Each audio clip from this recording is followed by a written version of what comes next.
Good. Good morning and welcome to the Calaveras County Board of Supervisors meeting for January 23rd, 2024. First item of business is to go into closed session. Stacy? Item 1, pursuant to Government Code 54957.6, conference with labor negotiator, agency negotiators Judy Hawkins and Nick Marvin, Labor Organization, Service Employees International Union, Local 2015. Item 2, pursuant to Government Code 54956.9D1, conference with legal counsel regarding existing litigation, Greer et al. Versus Calaveras County Superior Court Case number 18CV 43460. Thank you. Is there any public comment on this item in the room? Any online? There is none online. Very well. We will recess to closed session and we will return at 9 o'clock. Thank you.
All right. Let's go. Good morning and welcome to the January 23rd Calaveras County Board of Supervisors meeting. Calling this meeting to order. If you are able, can you please stand for the Pledge of Allegiance? Sure.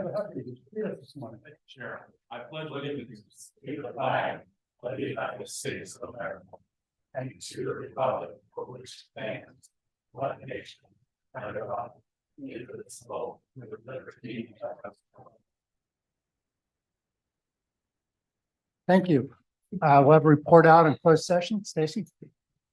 Item one, pursuant to Government Code 54957.6, conference with labor negotiator, agency negotiators, Judy Hawkins and Nick Marvin, Labor Organization, Service Employees International Union, Local 2015, Board action, no reportable action taken. Item two, pursuant to Government Code 54956.9D1, conference with legal counsel regarding existing litigation, Grill et al. Versus Calaveras County Superior Court Case number 18CV43460. Board action, no reportable action taken. Thank you very much. We'll move on to staff announcements. Are there any staff that would like to make an, or board members that would like to make an announcement? Adam, public comment. Adam, Yeah, public comment. public comments can come up next, but okay, we're going to do the, it's just for staff announcements. Any online? There are no online requests. All right, thank you very much. We'll move on to recognition and acknowledgements. Supervisor Stopper. Thank you. Very neat. We'll begin with this. Yes, thank you. Always. This is a proclamation recognizing January 2024 as Mentoring Month in Calaveras County. Whereas January is National Mentoring Month, an annual campaign to raise awareness of and celebrate the powerful act of mentoring relationships, recruit new mentors, and encourage institutions to integrate quality mentoring into their policies and practices. And whereas Calaveras County recognizes the contributions of volunteer CASA or CASA mentors and CCOE youth mentoring program mentors who link youth to economic and social opportunity while also strengthening our community.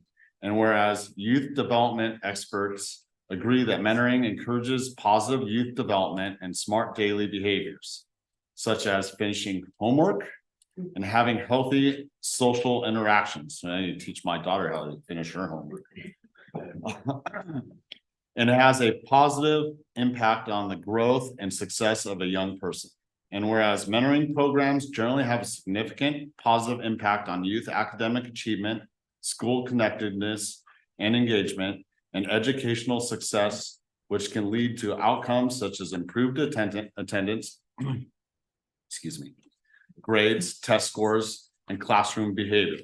And whereas effective mentoring of underserved and vulnerable populations of young people helps them confront challenges and enjoy improved mental health and social emotional well-being. And whereas mentoring programs have found to positively impact many aspects of mental well-being, including reducing unhealthy coping mechanisms, improving interpersonal relationships, and reducing parental stress.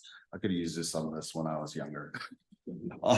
And whereas young people with a mentor are more likely to enroll in college, case in point, to participate in sports or extracurricular activities, and to volunteer regularly and less likely to start using drugs. And whereas mentoring is an innovative, evidence-based practice and is both a prevention and intervention strategy that can support young people of all demographics and backgrounds in all aspects of lives. And joking aside, mentoring is very important to our younger generations, and the connection between and the education and the way to conduct themselves throughout life is very important. You know, it can be a family member, but more often than not, you know, that time of connectedness I've found comes from somebody outside the family unit sometimes. Would anybody that has Farah, your group and yeah, And thank you, ladies. Good morning. My name is Bailey Johnson. I'm the Deputy Director of Social Services. And before I introduce Kayla and Farah, I just wanted to say that the CASA program mentors and volunteers and the volunteers for the Calaveras Youth Mentoring Program have been really vital to a lot of our children growing up with consistent, supportive adults in their lives, which we know positively impacts child abuse prevention throughout our county. So I wanted to just thank these ladies for all of the work that they do. And without further ado, I will introduce Kayla Gaffney and Farah Roberts. Thank you. I am the manager of the Calaveras Youth Mentoring Program out of the County Office of Education. The Calaveras Youth Mentoring Program is a one-on-one mentoring program where youth are recommended and matched with volunteer mentors based on common interests, where they live in the county, and personalities.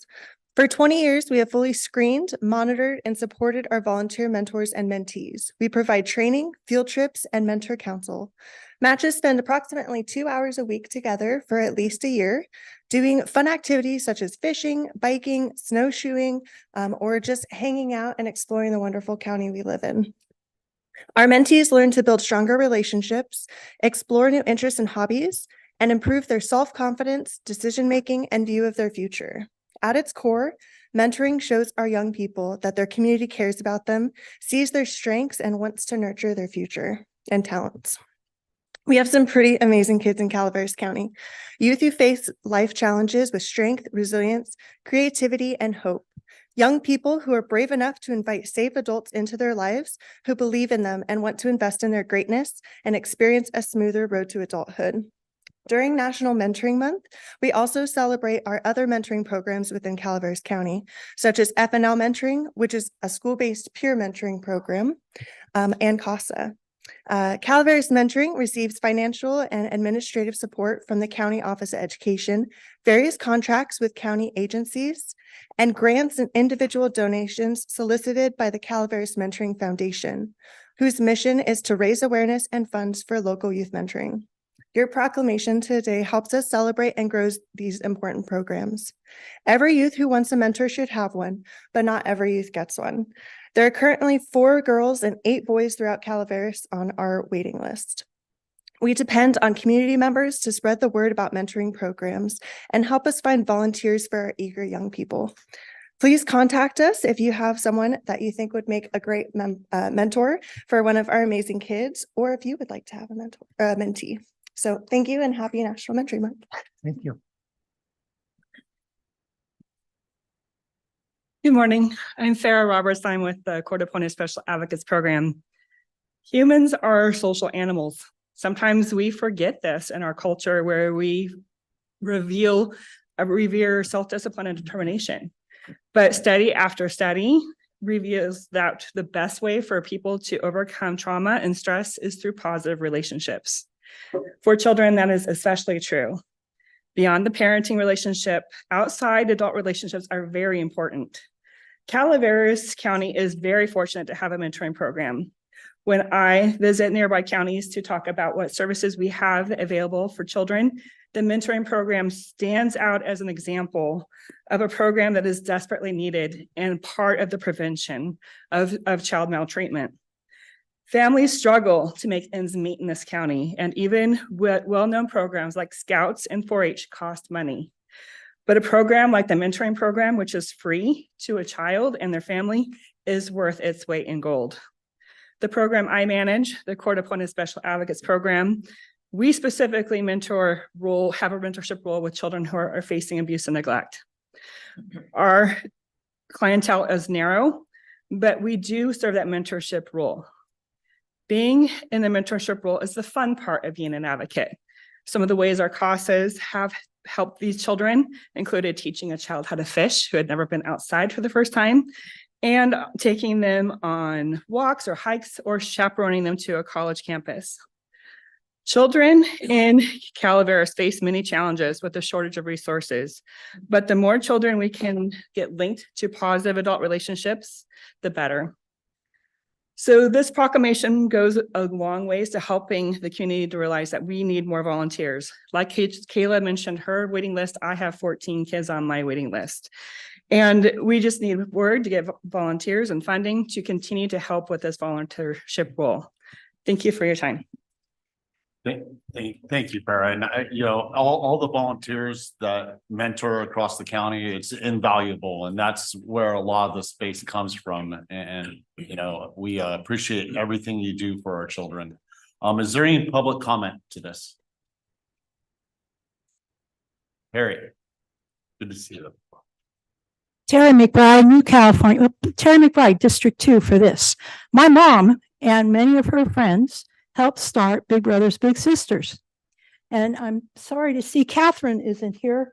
Catherine did the mentoring program for years, and it is a phenomenal program. It truly is. And so I hope many people that have something called time, I don't, but people do have time and they're wondering what to do with it. And I hope that they would reach out to the, I guess, the new administration, huh, you guys? For the work they do. I've seen firsthand the benefit that it gives kids. I think it's phenomenal. And I really think we ought to give them a hand, right, of applause for all the work they do. Thank you.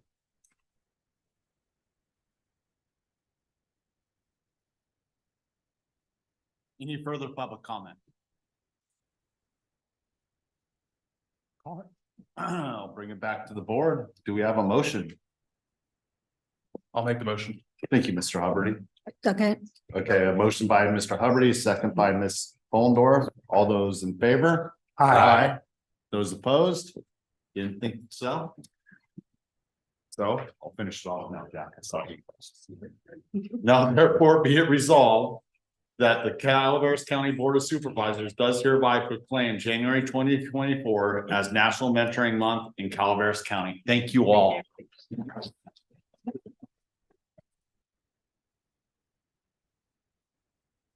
I know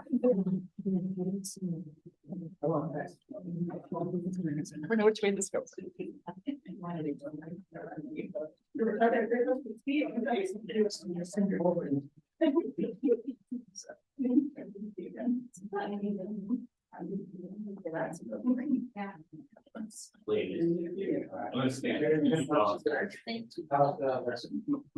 two hold it if you're okay.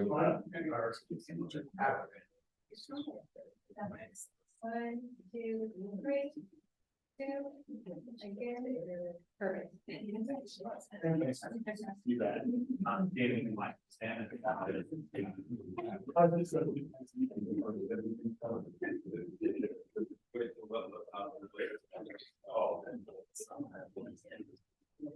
gonna go down there. We can start. All some good stuff. Thank you very much.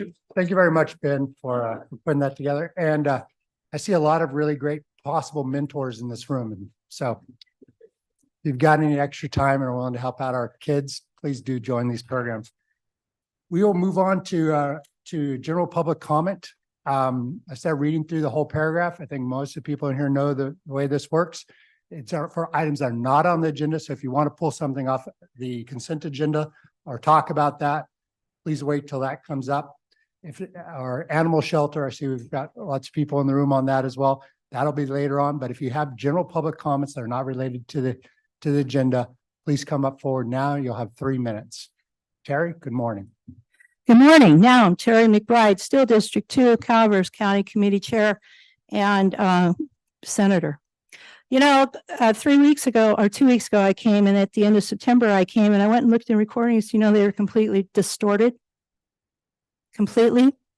Do you know that I recorded all of that, saved it, sent it out? They were distorted. All of a sudden last night, they're back to normal. But I still have the recordings of the distorted. That's my First Amendment. This is your rule book.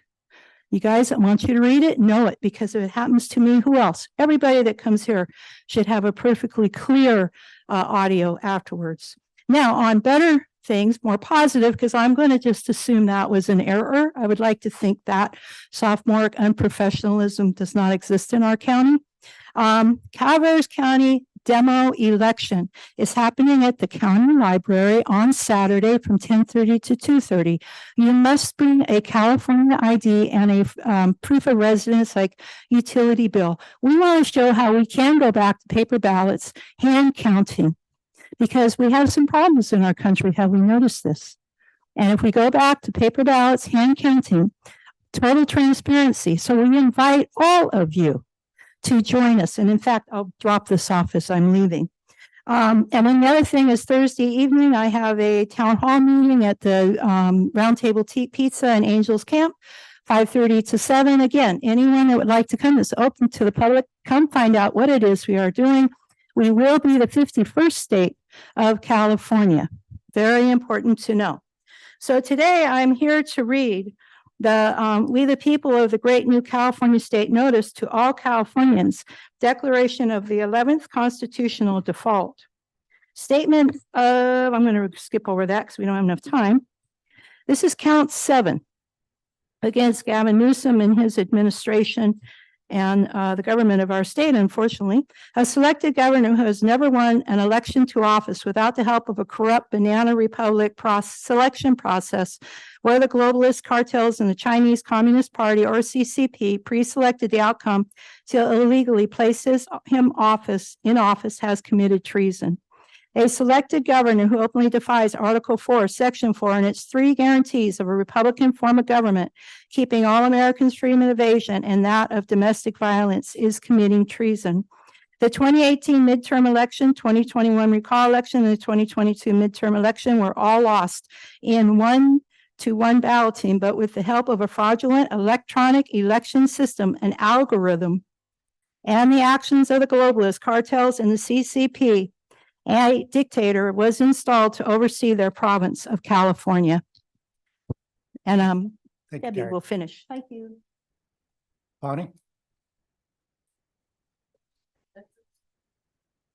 If you'd like to speak in public comment, if you could line up and we could keep things moving. Bonnie? Good morning. Good morning, Bonnie Newman from Double Springs. 2 things. This morning, I'd like to report that I'm not sure who to thank, but what's wrong? I'm sorry, Don can't hear you. Can you speak up? Yeah, you guys speak in the middle, I'm getting close to your face. Okay. God, Start over. That's Please okay. Start the clock. Bonnie, go ahead. let me think. Oh, 2 things this morning.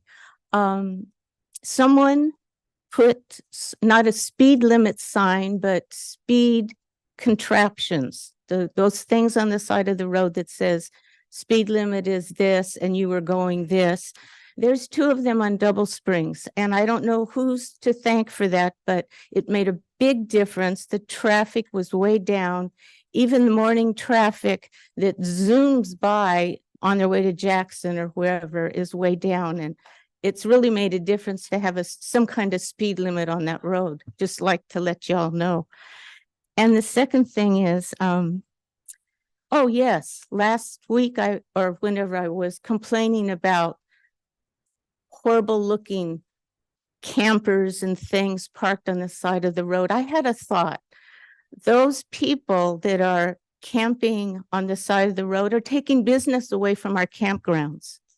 If we had perhaps a voucher where these people could have 1 free night at county's expense, of course, to go to a campground and get off the street, maybe we could start dealing with the problem if they get 1 free night, but after that, get away, go away, get out of here or something. But I was just trying to think of a way to solve that problem. On Double Springs, I think the problem was solved by PG&E parked all of its equipment in that area where the camper was parked, and there was no room for the campers, so they had to get out of there. But one thing I could say PG&E did right, besides all the things I have to complain about them doing wrong. Thank you very much for listening. Thank you, Bonnie. Next speaker. Bonnie, that was Robert Packinger back there.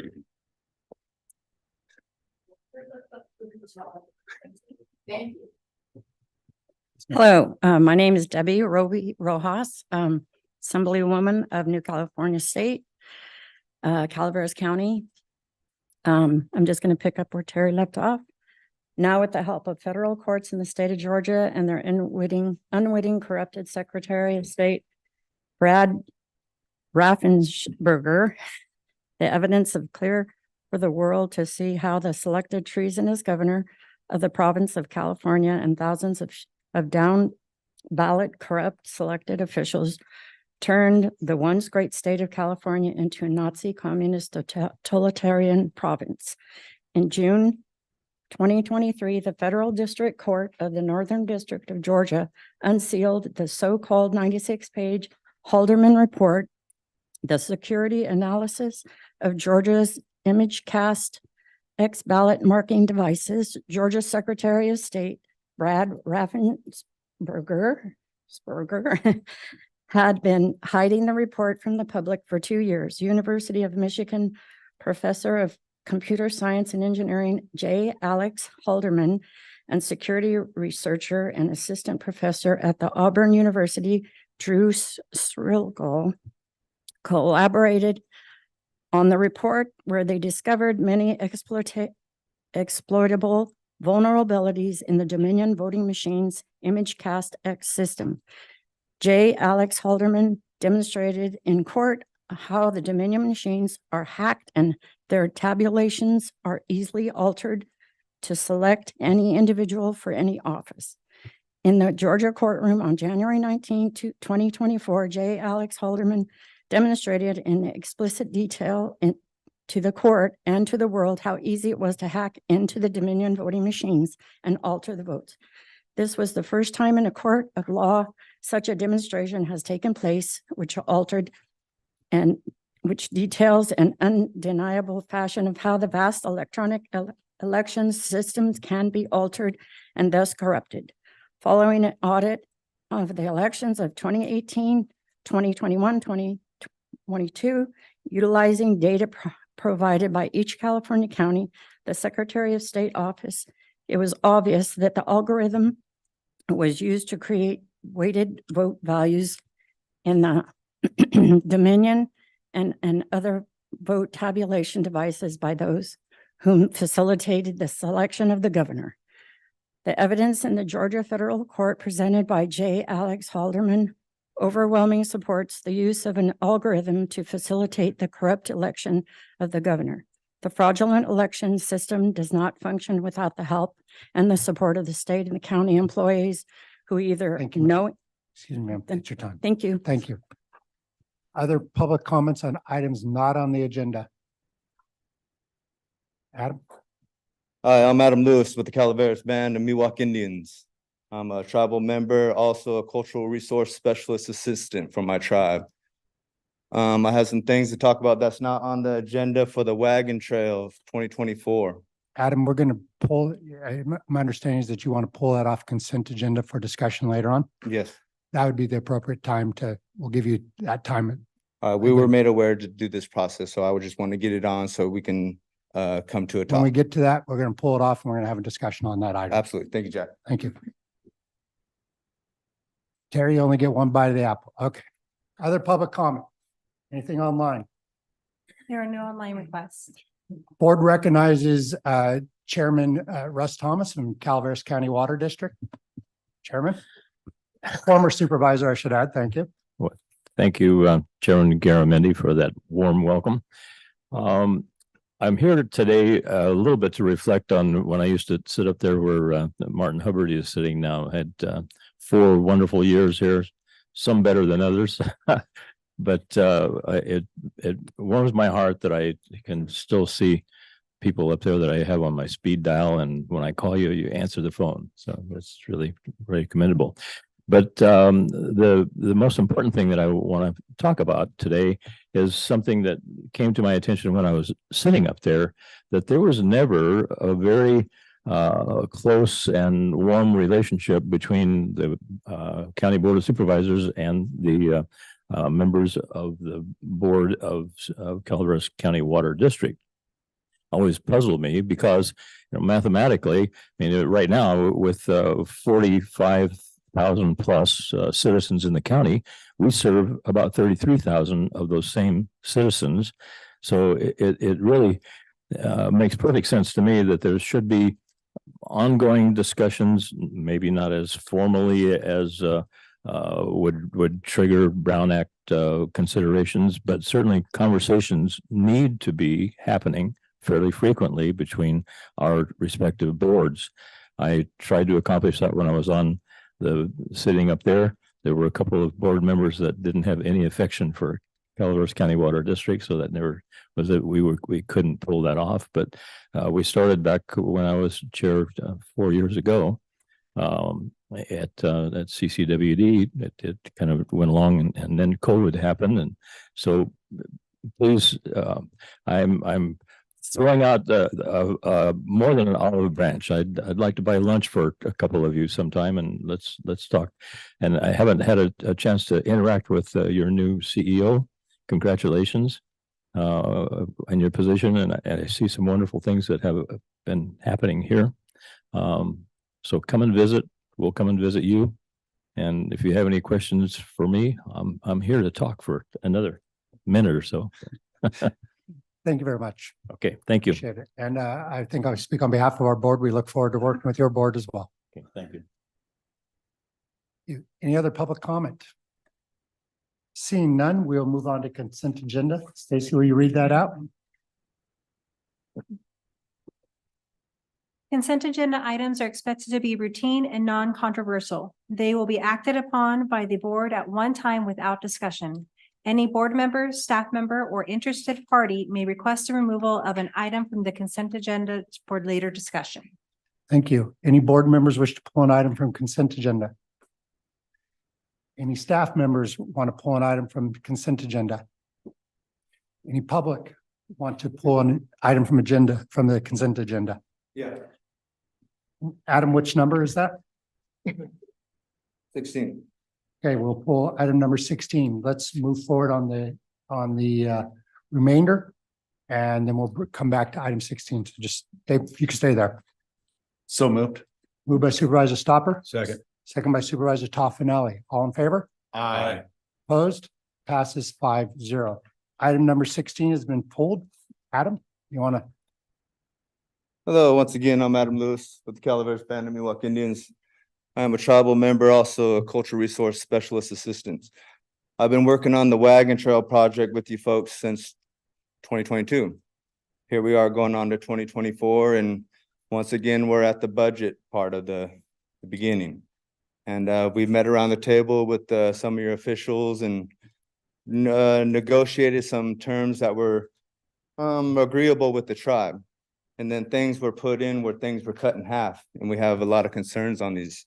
We want to be upfront and honest to you board members of what this is going to cost to do for the rest of the season, rather than individuals bringing forward what you guys will agree to. Then we have to come back in front of the board and present, hey, there's still more funding that needs to be allocated to do the remainder of the project. So under close communication and understanding with the contractor, Sukit, on the days proposed for work and the weekends, we did our best to put a budget together to accommodate that work plan. And so when we did that, talking, we came up to an understanding, and then things were cut in half, and then hourly rates were cut. And so we have a lot of questions to ask you guys. And from our understanding with Caltrans and lead agencies involved, if there's not an agreement made between and understanding between the county and the tribe for this project, it may well just die out if we can't come to a resolution of how we're going to move forward here. And I'll go ahead and reserve my time for our Vice Chair, Deborah Grimes, with the Calaveras Band of Miwok Indians. Thank you. Vice Chair Grimes. Hi, my name is Deborah Grimes, Tribal Vice Chairperson, also Tribal Cultural Resource Specialist for 30 years of Calaveras County and small portion of Amador. As always, we're here to build and have a wonderful relationship. As we say, we're not here to be enemies or our buddies to go have tea. Nice if we can, okay? We're here to work together in a professional manner. As you guys know, this project went on, you guys adopted it. That's your business. But throughout those years, we were left out of that, and then we came engaged in it again. We were engaged in this project with Caltrans until it got adopted. So I won't go back into the past because there's enough information that'll be presented to you through a document. We are in 2024, and like Adam stated, we met with Dewberry, Howard, and Robert Packinger with the county.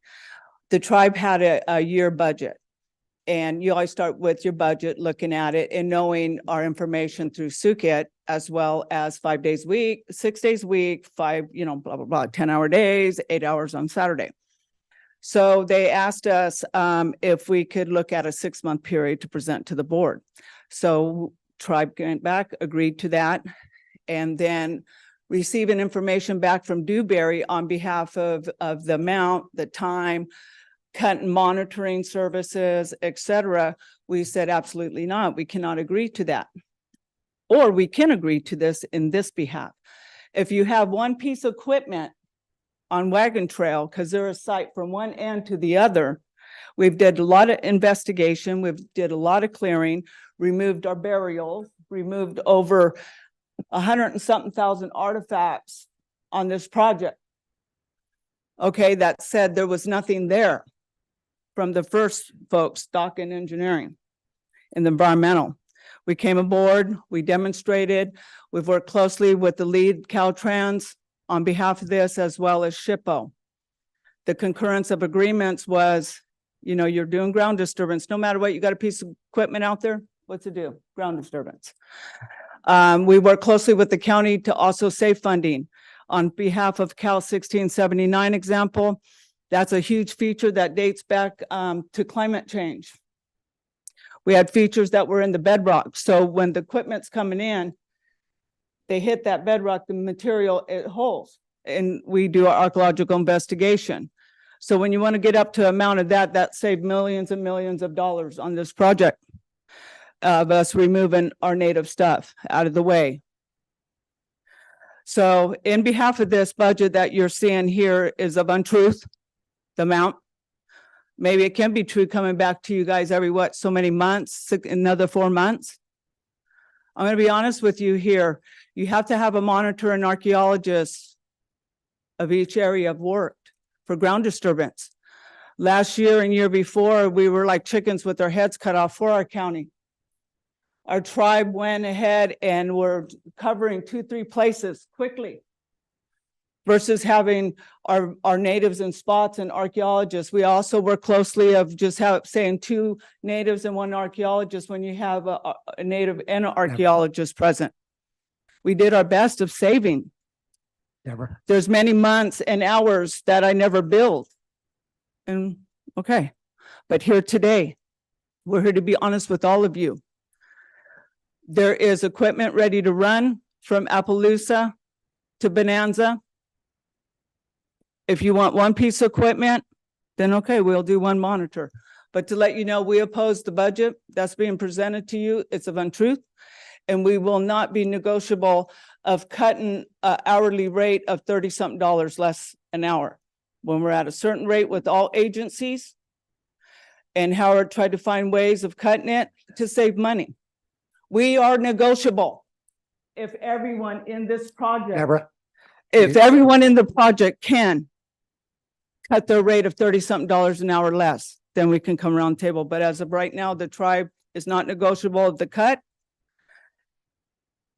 And if there's no negotiations to be met, then again, with SHPO, the tribe, and Caltrans Transportation, then the project has to come to a halt until agreeable.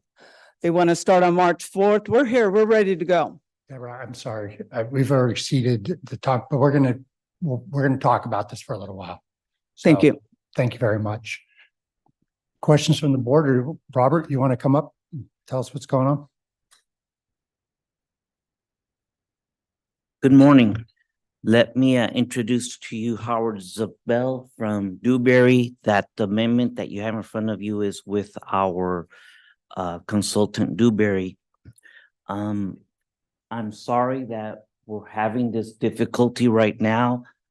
As Deborah has said, we both have been working very hard to try to preserve this cultural history that's within the project. So there's been a lot of work, a lot of dialogue. We, the county, the team remains committed to preserving this cultural history that's in the area. We are also committed to honoring all our requirements that we have for the project through the environmental documents that are in place. We are supposed to honor all of those requirements. So there's no question about any of that. At the same time, we have to balance that work with what we have in our budgets. And so what we were working on was an amendment that took us forward in time with our estimates for about 6 months. There's still some unknowns. We have a schedule unknown from the contractor. They are still trying to resolve some things that they need to build. In other words, the wall that's in that they have to build, there's going to be a change order there with a impact to the schedule. There's also going to be an area where we're going to raise the road to avoid impacting the cultural artifacts. But those remain currently as of today unknown, but we wanted to process this amendment to keep the cultural activities funded moving forward. We understand that if the level of effort is greater and we find that out, we'll have to come back to the board for another amendment. That's something that we know that will probably happen. Now, the issue with the rate is that we requested for a justification for the rate. Of course, we're still trying to watch how we are with the budget. The rate that was provided to us is the one that Caltrans told us is the rate that's used. That's what we plugged into this estimate for the amendment, and that's right now the source of the issue. When we put these dollars in and with our estimates, this amendment currently is within what we believe was the budgeted amounts that have been discussed with you in the past. The tribe has told us that there are updated rates. Caltrans is perhaps working on these updated rates, and we've told them that when we get these rates updated from Caltrans, we're ready and willing to honor whatever those rates are. They are right now the difference between what the tribe is requesting and what Caltrans has given us. The difference is about a 35% increase. We feel without the Caltrans telling us this is the rate, there's no justification for it. And so then that difference would come from the rim. For perspective, as far as we're talking about for the dollar amount, last year a higher rate was approved, the rate that the tribe is wishing. And for about 6 months worth of work, the amount that was paid was $475,000, and $125,000 of that was that difference in the rate that was used last year. So that's the type of amount that we're looking at. But for now, as far as what we're trying to do with this amendment, it's an amendment with Dewberry, and we're just trying to keep the funding in the for the cultural work that needs to be taking place right now. Questions from the board? Supervisor Stopper, you look like you got a question on your mind. I have lots of questions, but I was wondering if Dewberry had anything to say prior to me. Maybe something will be answered. I don't know. Sure. Members of the board, Howard Zabel with Dewberry. So just a little bit of history on this. So we were, late last year. I guess first I'd say that over the last probably 8 months that I've been involved in the project. I think we've developed a really good working relationship with the tribe, with Deborah and Adam. Appreciate the partnership in doing what we all know should be done and has to be done. So late last year, we got together to talk about an amendment and the level of effort that would be required for this next construction season, 2024. So what was discussed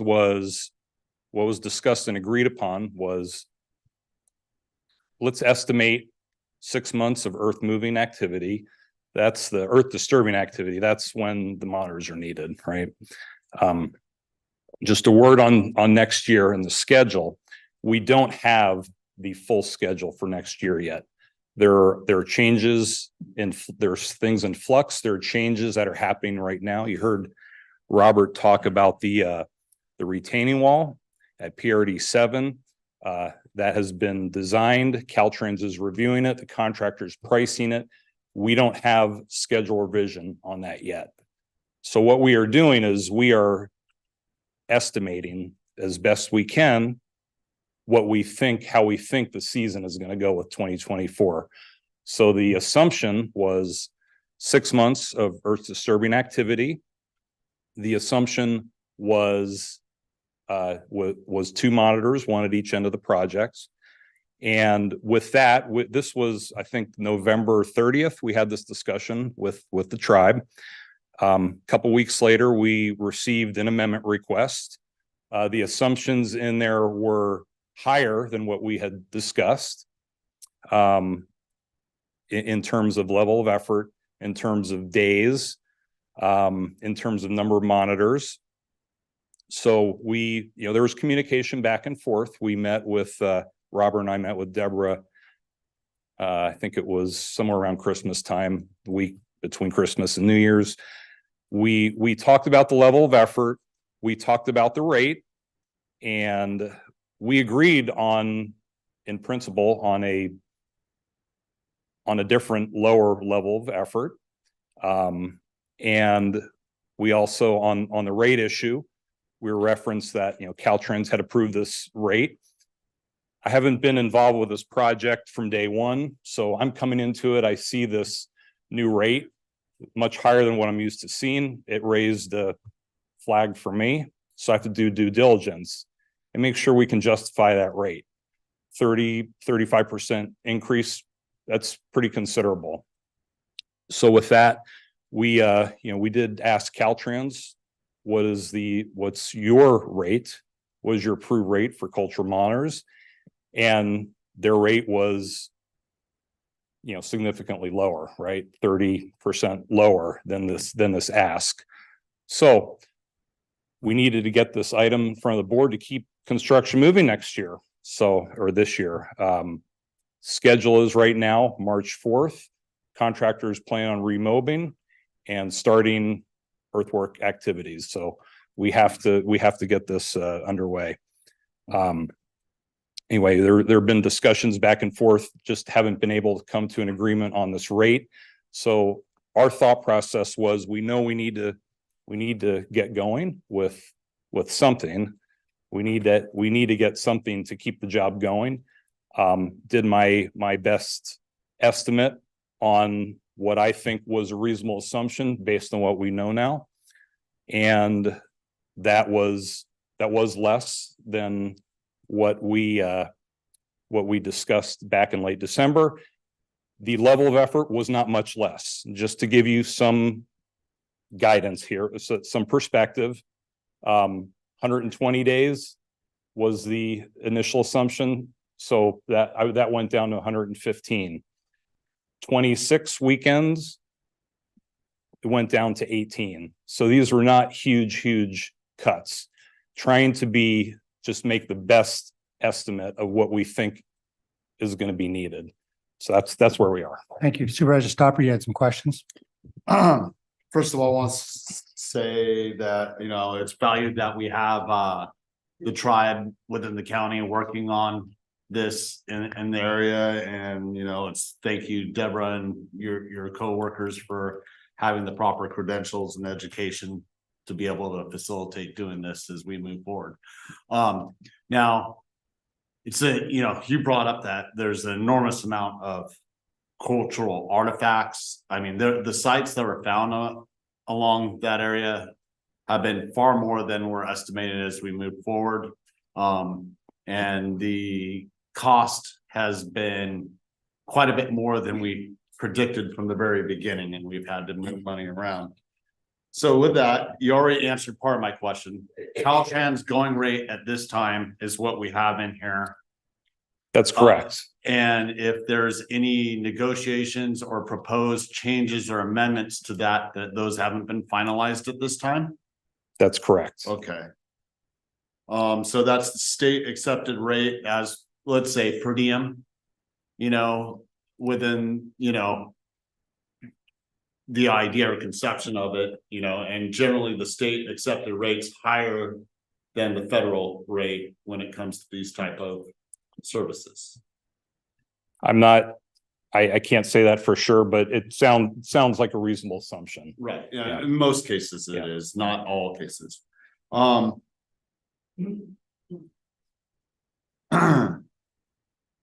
Consideration, you know, it's valued that the tribe's doing it. I would like to keep that money within our local area. They say if we don't come to an agreement that work will stop, and the state has no ability for other cultural resources as we move forward. Is that true? I believe that to be true. Okay. Now we're quite a ways through. We do have the wall that Mr. Packinger brought up and you brought up. A majority of the sites, because we talked about the 26 weekends going to 18 weekends and everything else. At this time, I believe a majority of the sites have been found that are within the scope of the work being done at this point, working in forward. That's my understanding.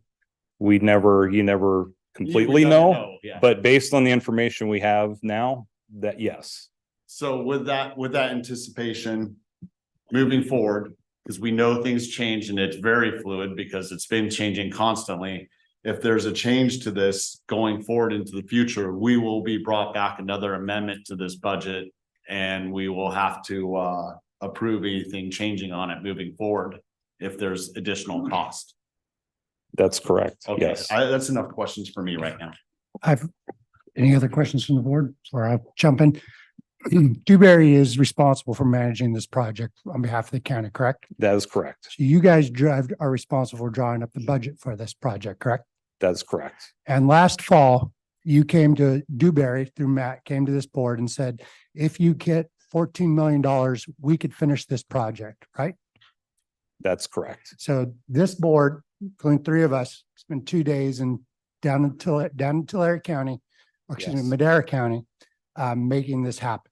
When the budget was drawn up, this contract is currently between Dewberry and the Miwok tribe, correct? That's correct. And so when you did this, you did the budget looking at the rates that you were currently paying at that time, which was 35% more than what Caltrans reimbursement is, right? I'm not sure. I am. Yeah. So I'm willing to say yes. Okay. So you put together, so you had this budget that you developed Yes. that included the rate that was higher than what Caltrans did. So tell me, why are you coming, and let me be really frank. Yeah. 14 million bucks was a big push for this county, and we really went to the line to get this done. So tell me why you put together a budget for this project that included the rate, which I assume included the rate that you're currently paying. And now you're bringing it back to this board to solve what I see as your problem. So tell me why this is my problem and not your problem from Dewberry, since you're in charge of managing this project. Sure. So I respect that, understand the you know, your position. I think when the budgets were developed for the additional money, the assumption for cultural monitoring was less than what the request, what the estimate is from, from the tribal monitors. So when that budget was developed, there were numbers in there. What the ask was just, it was far beyond anything we could have But you were comprehended. paying them $130 an hour at the time that you did this budget. And then you did another budget that had at the Caltrans rate. That's hard to imagine. It sounds like we just figured out the Caltrans rate. So my guess is you budgeted at 130. So I don't know that when the budget was established, I don't know the level of detail that was done for establishing the budget as part of that 14 million. Well, I would hope that Dewberry would have intimate knowledge of the budget since you guys are in charge of it and you made a commitment that you're going to get this done for the price that you put forward. Go ahead. May I just want one other thing? Just in talks with Matt moving forward and the, working towards getting this project finished and, there's change orders, which we all have to understand and which is part of the contract. On expansion of the budget moving forward. And we, that being understood, there was extra money put into the prediction on the budget at that time, because we were understanding that we already were exponentially above budget. And so at that point, predicting conservatively, we would throw in a certain percentage on that.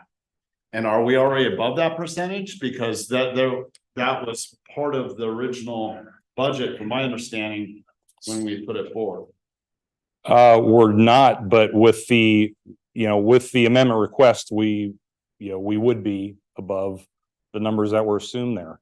I will say some of what happened after that, that 14 million, what happened, late last year in December with Cal 1679, a lot more artifacts, resources discovered.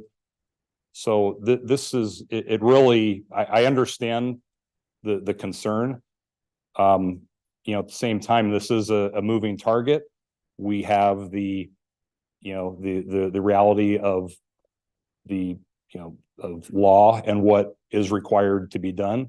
We're doing our best to manage everything and control costs as best as we can. Supervisor Toffenali? Well, to be adequate about this, or originally we were told by Dewberry that we only needed $10 million to finish this project. Dennis Agar from Caltrans was the one that pumped it up to $14 million. So actually it's $4 million over the original estimate that we were given by Dewberry to finish this project. So now we're saying if we don't do what we're doing here and we're going to have to come back for a change order, we're already going to be over budget. So if we were going to do it at 10 million, how are we going to 14 million?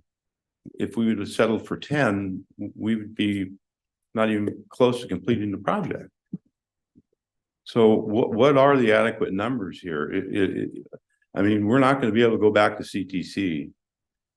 We were very, very lucky, as you know, to get the money we got from them. I do. And how fast we got it.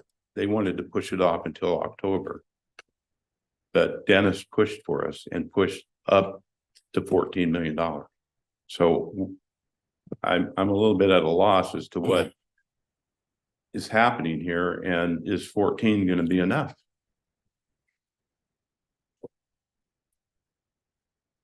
And yeah, this is a moving target. There are. Can I jump in there for a second? Yeah. Oh, sorry, go ahead. And then there was next in line. Go ahead. Sure. You wanted to defer? I'm sorry. I disagree. I think that I've been a part of this for a year and the goalposts change every single time. And I agree with my fellow supervisors. I just feel that we've gone, not me personally, Yeah. but the representatives that went down to fight for that money have gone above and beyond to get Dewberry what they asked for. And Dewberry sold it to us in countless meetings that they would be able to do it. And it Right. feels like you're throwing it back at us right now. My question is actually for Robert. So in all of these references that the board keeps bringing up, during those times, I also asked about RIM and how much this was gonna hit RIM. It never was disclosed or clarified that we have been overcompensating and taking money out of RIM to fill this. And I know some of it was to get this project moving, and we were trying to do what was good, not those rates were from Caltrans. So why wasn't that fully, even when you brought the CIP, why was that not clarify in the budget with the RIM funds? Because that's been one of the biggest things, is so we don't have to touch RIM. Yes, I understand way before most of us were even on this board, and even prior to you, county committed a lot of money out of RIM, but that we worked very hard to get the work programmed. We spent years programming this money, and we are now here with this amount of money. And I do feel, I think everyone went to the table in December and were honest, but why wasn't that triggered? Why wasn't that red flag that the tribe had been getting the subsidies or somehow or other getting the subsidies out of RIM? We were filling the gap of that without the full reimbursements of Caltrans. I mean, because at the end of the day, if we go forward and we bill, we've got to find out where that difference is going to come, because Caltrans isn't going to reimbursement based on what is already programmed for this.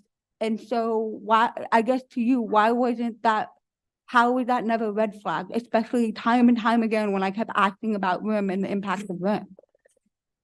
The work that was done last year was no money has come out of RIM yet.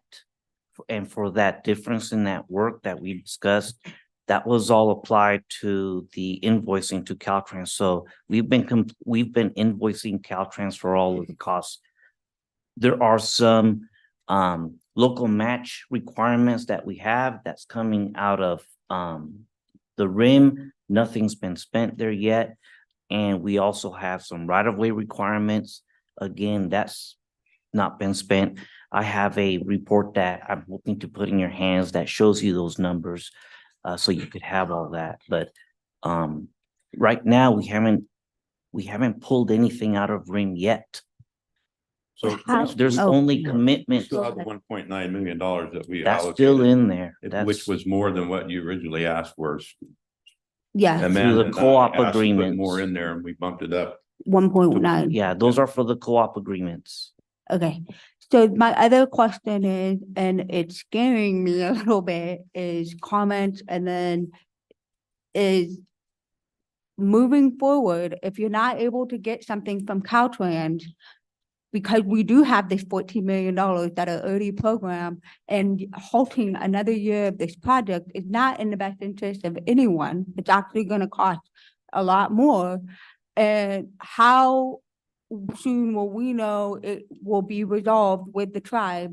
Or are we going to have to ask Caltrans for recommendations of an alternative monitoring, which I don't want to go down. We should not be leaving that outside of this county, but at the same time, the cost to stop and to be threatened to stop this project this far down the line is not something have any appetite for. And if we have to do research outside, I want to know, because it hurts to say that, but we can't be leaving $14 million on the line when the three of us have been busting our butts going down to the state getting this money. We're not contemplating anything like that going to another, the time that would take, and the complications of that kind of discussion. No, we're not contemplating anything like that. Supervisor Hubbard. I just wanted to ask if, Robert, you would clarify what RIM funds are for the audience, as well as what RIM funds are normally used for. Okay, those are the road impact mitigation fee program was put together in 2004. There were certain roads that were included within that road impact mitigation fee program. And so the impact of new development is supposed to pay for increased capacity on those roads. That's how the RIM fee for each residence was determined based on a cost estimate and the distribution of the cost to the new development. So for the wagon trail, there was the wagon trail was identified as a project within the RIM program, and that's been there ever since. So that's why those road impact mitigation fee funds that are collected from new development can be used for that project. Those funds can't be used for maintenance. They can't be used for any roads that are not on that list. And for, currently, most of those funds are being used for the wagon trail project. Supervisor Stopper. Well, we just went over, because earlier you brought up, the total for last year, which my question on last year is whether it was a, fiscal or annual year when you talk about budget. It was the annual. It was a Okay, 6 and month. So we're just talking about 2023. That said, you said $475,000 total, which was 125,000 over, which you said at that point would come out of RIM, but it hasn't been applied at this time. No. And because that money came in, so you did the draw from the 14 million that came in to be able to sustain it. That said, to follow up, originally I said, I support keeping it in county. It's valuable that we have a local tribe members that are able to facilitate the work. And I agree with Ms. Follendorf, as she said, and, going to outside cultural resources, I don't believe that they're really available at this time from the state level, and everything we have to go through. I don't think we would be held up forever. So, which brings me to the next question.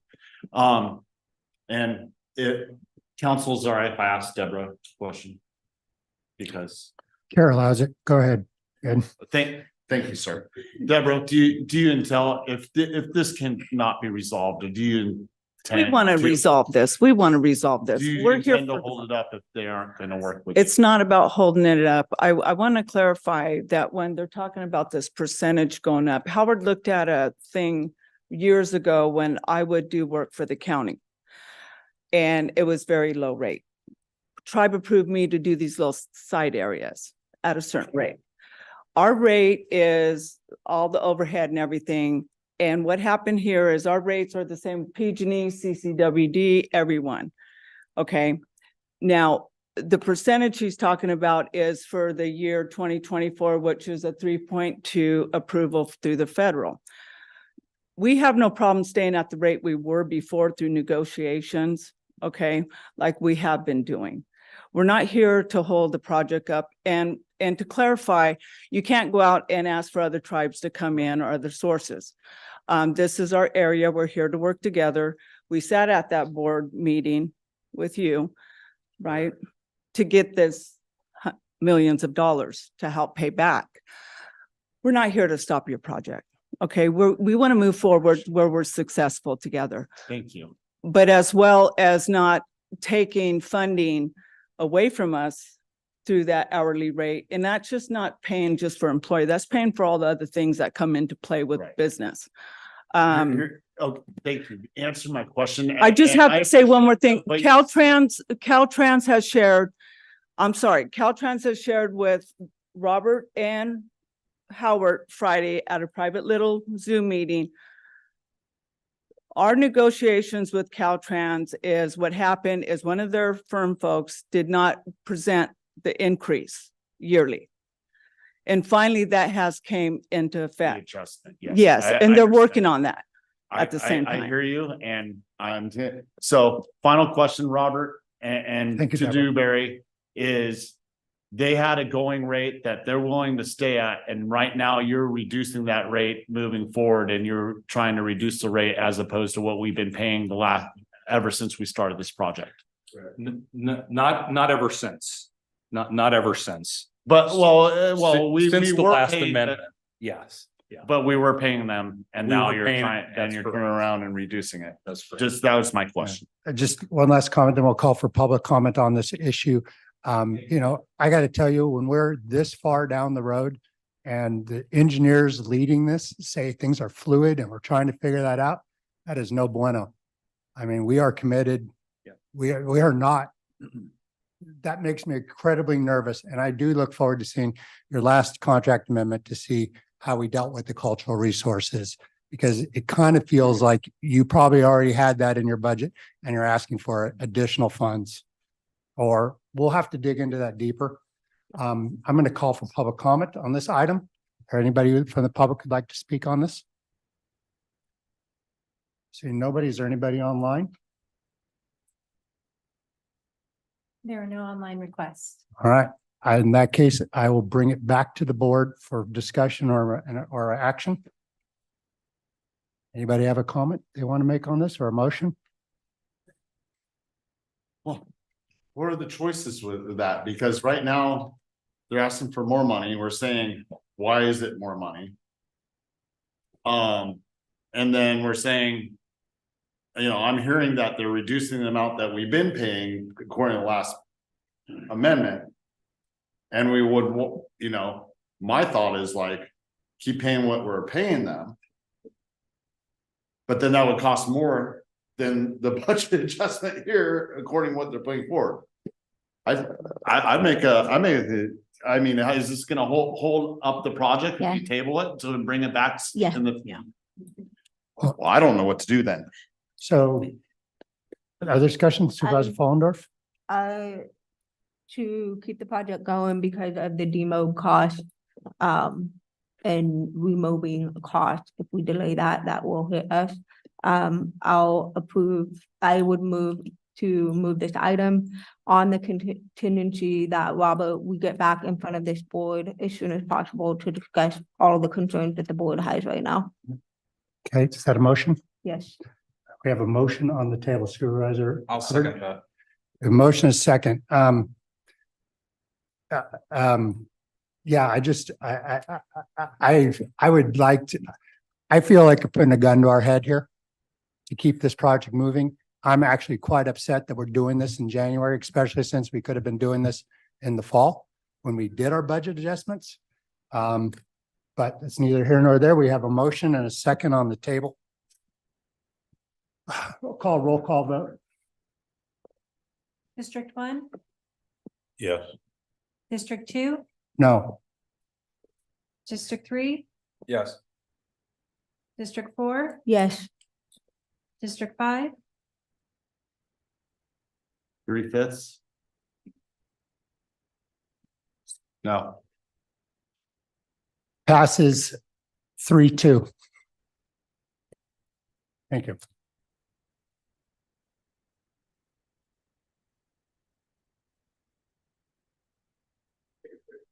Take a 5-minute break.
Chairman Thomas.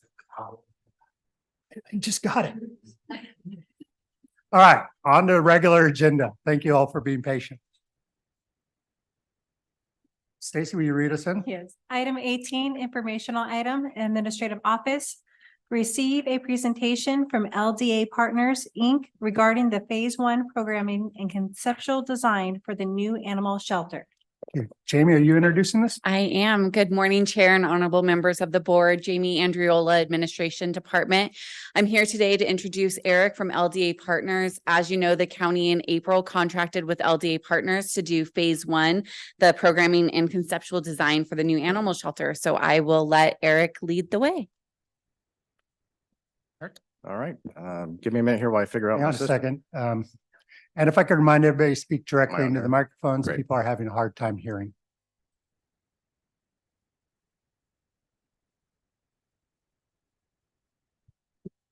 All right, good morning, members of the board. Happy to be here today and talk to you about the results of our first phase, our Phase 1 for the programming and conceptual design of the future Calaveras County Animal Shelter. So I wanted to start out by kind of explaining a little bit of the process that we did over the past few months and how we got to here. So kind of give you the Reader's Digest version, if you will, of A to Z on how we did our work and what we're presenting to you today. So the first thing we do is we want to establish what the project goals are, and that those goals will be different for any individual. We look at a facility serving modern needs. A facility needs to be durable because of the extreme abuse that it takes. We want to make sure we're using quality materials so that we may have a good, we're not busting the budget in maintenance 5 years down the road, if you will.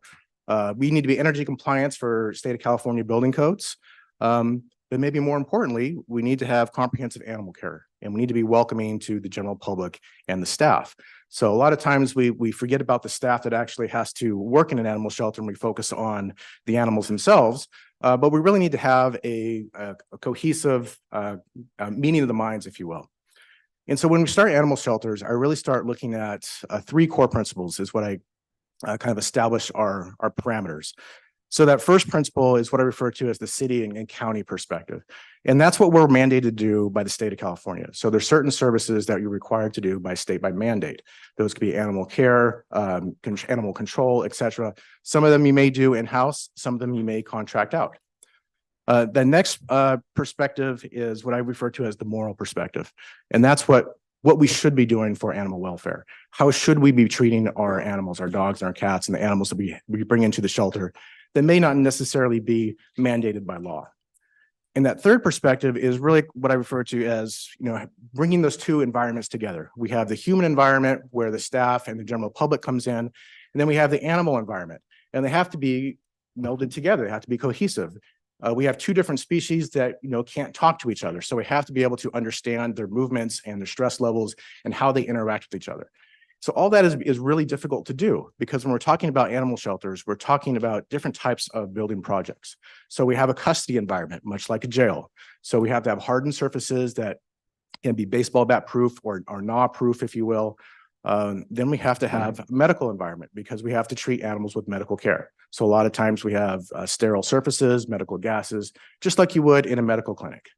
And then we have to take those 2 very institutional types of projects and mix them together and create a more retail environment so that the community becomes a community asset. And so it's not an institutional building, it becomes a community hub where people can come together, they can rejoice from the animals, you can actually rent it out, you can have parties, events at the shelter. So we're really trying to create a place where the community comes together as opposed to where we just house animals. And that's how we start our project. So the first thing I'm going to do is tell you about how we established our program. So the program is the basis, like the building blocks of how we build a facility. And we look at lots of different things. So we start with understanding what the right size for your facility is. Your facility has a specific need that is different that's going to be in Sacramento, that's different that's going to be in Modesto, or different that's going to be in San Diego. So we want to make sure we're right sizing the facility for your specific needs. So we look and gather statistical data from the past. How have you treated animals? How many adoptions have you had out? How many animals do you bring in? What's the average length of stay? So we take that data and we extrapolate out for projected needs for now and then looking in 5 years, 10 years down the road. So we take a look at all your data. We make sure that we're addressing your specific needs. So we're listening to your staff, we're listening to your community, to making sure that what we're putting together is really the needs for Calaveras County and not another jurisdiction. So you see on the screen here some of the ways we do it. We use building blocks to identify how different places can go together. We look at pictures, what's kind of like a word association, if you will. And then we put that all together into a written program. So what you see on the screen right now is actually the program for Calaveras County. This is the needs and the wishes for your staff and your community to build a new modern shelter. And we've broken it out into different areas. So you'll see we have public areas, animal habitats, areas for staff and support, and intake and adoption. And so we break all those areas out and we apply how big that space should be. So for instance, the very first line on there is the lobby, 350 square feet. And then for all these spaces, we apply a multiplier, and that's referred to as an area factor or a grossing factor. And that accommodates for wall thicknesses, duct chases, utility chases, things like that. And so you'll notice as we go to different areas, different subheadings may have different area factors. And that's because of the types of materials that we need to use in these individual spaces or the mechanical or plumbing systems within. And so with this, we have an overall project program of roughly around 10,000 square feet. That's if we could build everything all at once. That's the needs that we've identified for Calaveras County. So what we need to do now is look at how we put those together in a cohesive plan for your specific needs. But before we do that, I want to give you a little bit of background on your current shelter. These are images of your current shelter. So the top is the kind of dog habitats, the bottom is cat habitats. And what we see here is something that's very typical of a shelter that was built in the kind of early to mid 70s. But maybe most importantly, what we see here does not meet in any way, shape, or form the current standards of care for animal care. And that has changed tremendously over the past few decades. Even 15 years ago, we're doing things a little bit differently now.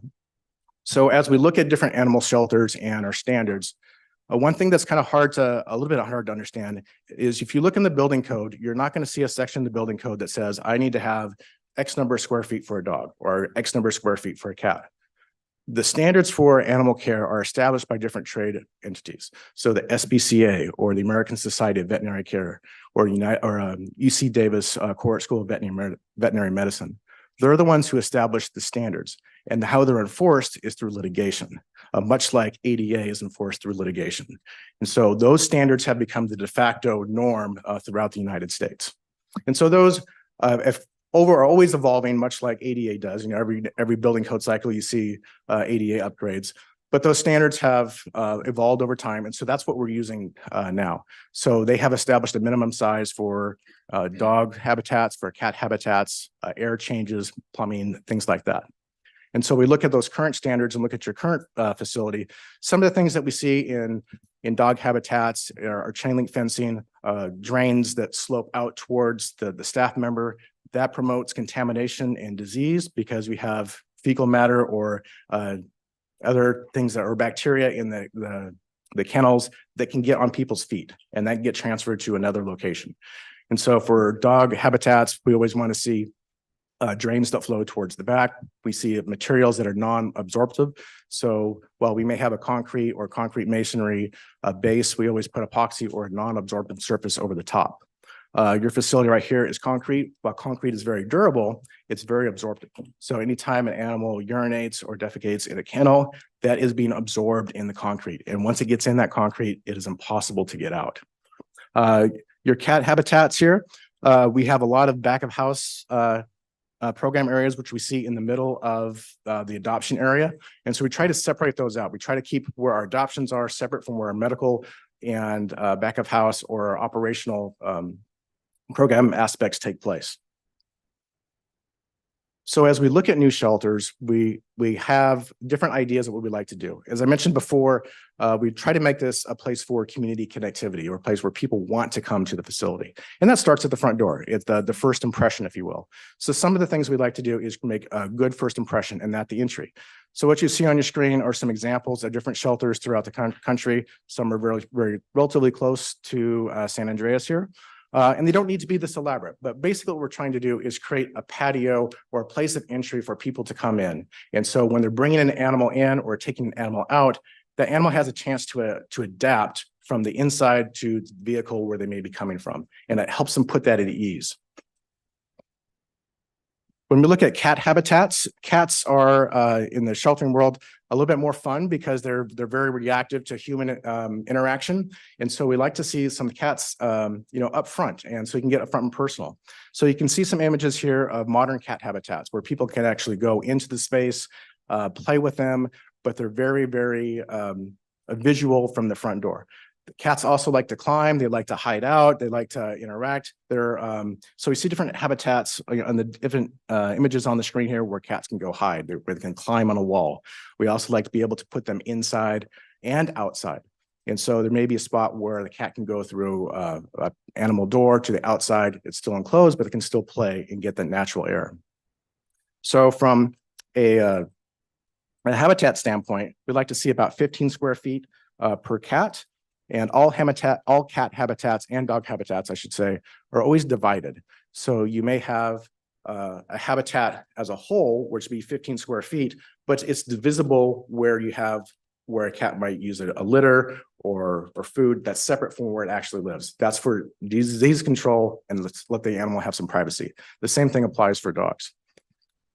We'd like to see double-sided and vertical and horizontal separations in cat habitats.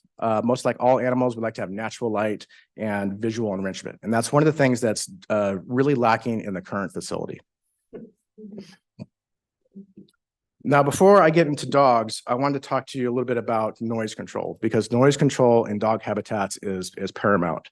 There's been lots of studies. We've commissioned many of them over the years, how to control dog noise. One of the first studies that we commissioned when we had our acoustical engineer go into an animal space and they measured how loud that animals were, they found that it was actually louder than MD-80 taking off. So that's how loud that space can actually be, louder than a jet airplane taking off.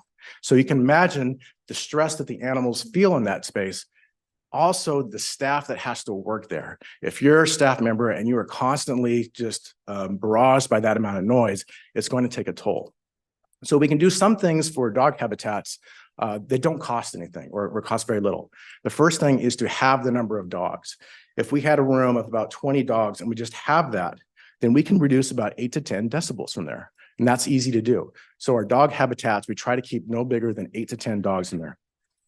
We look at how we can put noise absorption materials in spaces. We typically like to see them on the ceiling because we get more bang for our buck that way. We get more sound control for our dollar. We also want to make sure that we have sound separation. So the image on the left-hand side of your screen kind of shows a holding area where you may have a wall between those two animal habitats. There's always a sound break that goes all the way up to the ceiling. That keeps noise from traveling above the ceiling plane into the next room. If we have a violation of that wall, noise will find the hole and get through, and that's going to create a larger noise in the next space. So what you see here on your screen are examples of dog habitats, modern dog habitats. And some of these are, again, are shelters that are very close. I think actually all these images here are for shelters that are either in the Sacramento, Elk Grove, or Modesto area. So as I mentioned to you before, dog habitats are divided, much like the cat's habitats are. A typical dog habitat is 4 by 6 feet times 2. So each half of that dog habitat is going to be 4 by 6 feet. It's divided by a stainless steel guillotine door so that if you need to clean one half of the kennel, you can shut that door, move the animal to one side, clean it, and then you can repeat that process for the other side. One of the things with dogs, and depending upon the dog that you have, we sometimes have larger kennels because of the size of the dog. While cats are typically one size, dogs range in lots of different sizes. We're running from Chihuahuas to Great Danes. And so the habitats that we use sometimes need to be a little bit bigger. And they'd also be used in more flexible scenarios where you might have a dog that has puppies. So we have a lot of flexibility in our dog habitats. We typically try to have interior and exterior dog habitats. That's one of the standards. If we need to establish cost saving measures, we can move those dog habitats all indoors, which is what you see in the upper left-hand image here, where the habitats are all indoors. But in order to get that indoor-outdoor feel, we've created large garage doors, if you will. So when the weather's nice, we can open those up, have the weather flow come in and have a nice breeze, and it creates more of an interior-exterior atmosphere. Our kennels are typically stainless steel. They always have tops on them. And as I mentioned to you before, they have epoxy coatings around them. That's to keep different fluids from being absorbed into the masonry or concrete. One of the things I should also mention about the kennels is they're very plumbing and mechanical system intensive. So every side of that kennel, it has a drain, and that's to be able to clean it. The air changes that we typically see in animal habitats are 15 air changes per hour. Again, that's a standard that's been set by those various trades. So what that really means is every 4 minutes, we're completely changing out the air. We're exhausting the air. We're taking it from the outside, we're conditioning it down to a tolerable environment, and then we're exhausting it right back out into the atmosphere again. Unlike this room right here, where we're taking that air, we're conditioning it and recirculating it. Animal habitats, we exhaust the air back out, and that's to prevent disease contamination. So that's one of the things that makes animal shelters a little bit unique in the building world, because we have to use different types of mechanical systems and plumbing systems that we don't necessarily use in the human world. Some of the other spaces that a lot of the public may not necessarily see, but are necessarily or are needed for a new facility, areas for laundry. Laundry is unbelievably intense in an animal facility. It happens all the time. So we use washers and dryers that are commercial grade because the residential ones won't last a week because there's so much laundry that we're going through. We have dishwashing and food prep. We typically have stainless steel counters for mixing food. This is dog wash, or we have washing components much like you would in your own kitchen. So dishwashers, they can be a residential grade or commercial grade. It really kind of depends on the facility. And then we have areas for support. That's animal intake procedures, grooming, could be medical care, or separation or isolation of the animals. Other spaces that we see now in modern shelters, we typically always see a multi-purpose facility. Generally speaking, that maybe that's be a room that may be the size of a typical classroom. That can be used for vaccination clinics, staff education, various community meetings, and maybe more importantly, revenue generation. So you can rent it out for to the community. We do like to see spaces for exotics and small mammals. Just because we typically think of dogs and cats doesn't mean that you don't have geckos or snakes or birds or guinea pigs or hamsters. They all kind of come in. I always tell people I have 2 cats at home, but I also have a gecko. And so if something were to happen to us, we need a place for that gecko to go. So we always make sure we have spots for the animals that we don't necessarily think about all the time. And then one of the other things I always want to mention here, as I kind of mentioned to you before or alluded to in the building systems with the mechanical and plumbing, we need to make sure that our building is durable. So we have wall protection. So you can see in the right-hand corner, you have wall protection just like you would in a hospital, because you have lots of carts and carriers that kind of come into the walls, and they always run into the walls. We make sure that we have wall floor protection. The shelters will take a beating. They will get very, very used. So we need to make sure the materials that we use are extremely durable. And as I mentioned to you before, the 15 air changes per hour, that is very unique. Again, that's not necessarily what you would see in the human world, but is a standard in the animal sheltering world.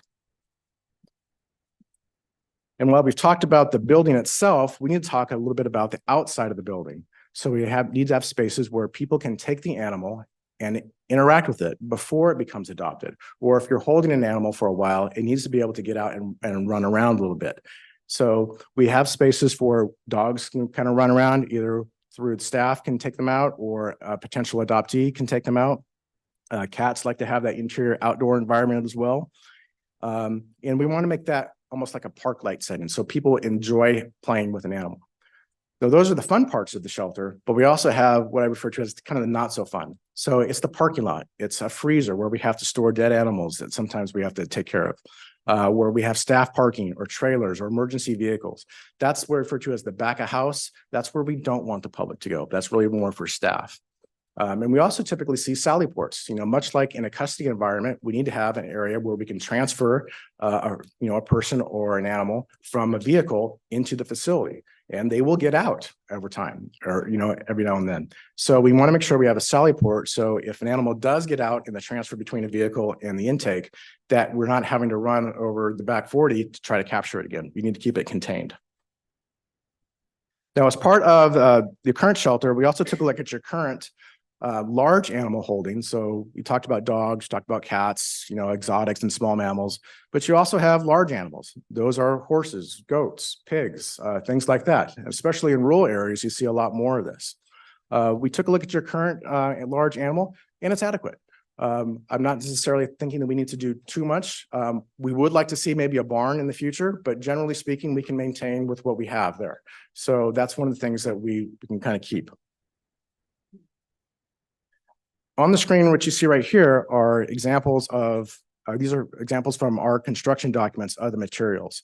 So one of the things that always kind of come up when you talk about animal shelters, people say, well, why are they so expensive? Why do you have to use these types of materials? And so as I mentioned to you before, it's because of the durability and the need to maintaining that animal environment. So on the left-hand side, you see a section cutting through a typical dog kennel where you have a CMU wall that's separated by a guillotine door. So you have an outdoor adoption side and an indoor adoption side. The upper right-hand corners, you can see how we've established taking a sound break from where the ceiling plane is all the way to the underside of the roof deck. That's for noise mitigation and to maintain that sound isolation between spaces. And we do that with whether we have wood walls or metal stud frame walls or CMU walls. And the lower right-hand picture, that's an image of, or a detail of how that drain system works. So you'll see we have two drains in one dog habitat, and those are typically placed back by that guillotine door. And so when the kennel is washed, all the effluent can go back towards that one drain. It never comes towards you, it goes toward the back. And again, that's for disease control. So those are the things we typically look at for animal shelters. Now let's come back and look at your facility and the recommendations that we have for your specific facility. We looked at two specific sites. One is the existing site off of Jeff Tuttle, right in front of the courthouse. And we looked at another site, which is a little bit up on the hill, kind of overlooking the courthouse, if you will. So we've identified them as site 1 and 2. Site 2, that's where the existing facility is located. And that's our preferred site. And there's a few reasons why. When we were looking at different sites, we wanted to make sure we evaluated them both for existing utilities, or if we had to bring new utilities in, we looked at what we might have to do for grading, for roads, access, et cetera, fire lanes, things like that. And then the public access. How does the general public get to it? Is it noticeable for the general public? So with an animal shelter, we don't want to be out of sight, out of mind. We want to be front and center so the general public knows where we're at and we actually get people to the facility. So, and with both of these sites, we looked at how we might potentially phase the facility. Animal shelters are expensive projects. And so knowing we may have to phase it over time, we needed to look at how the phasing would apply in both of these sites.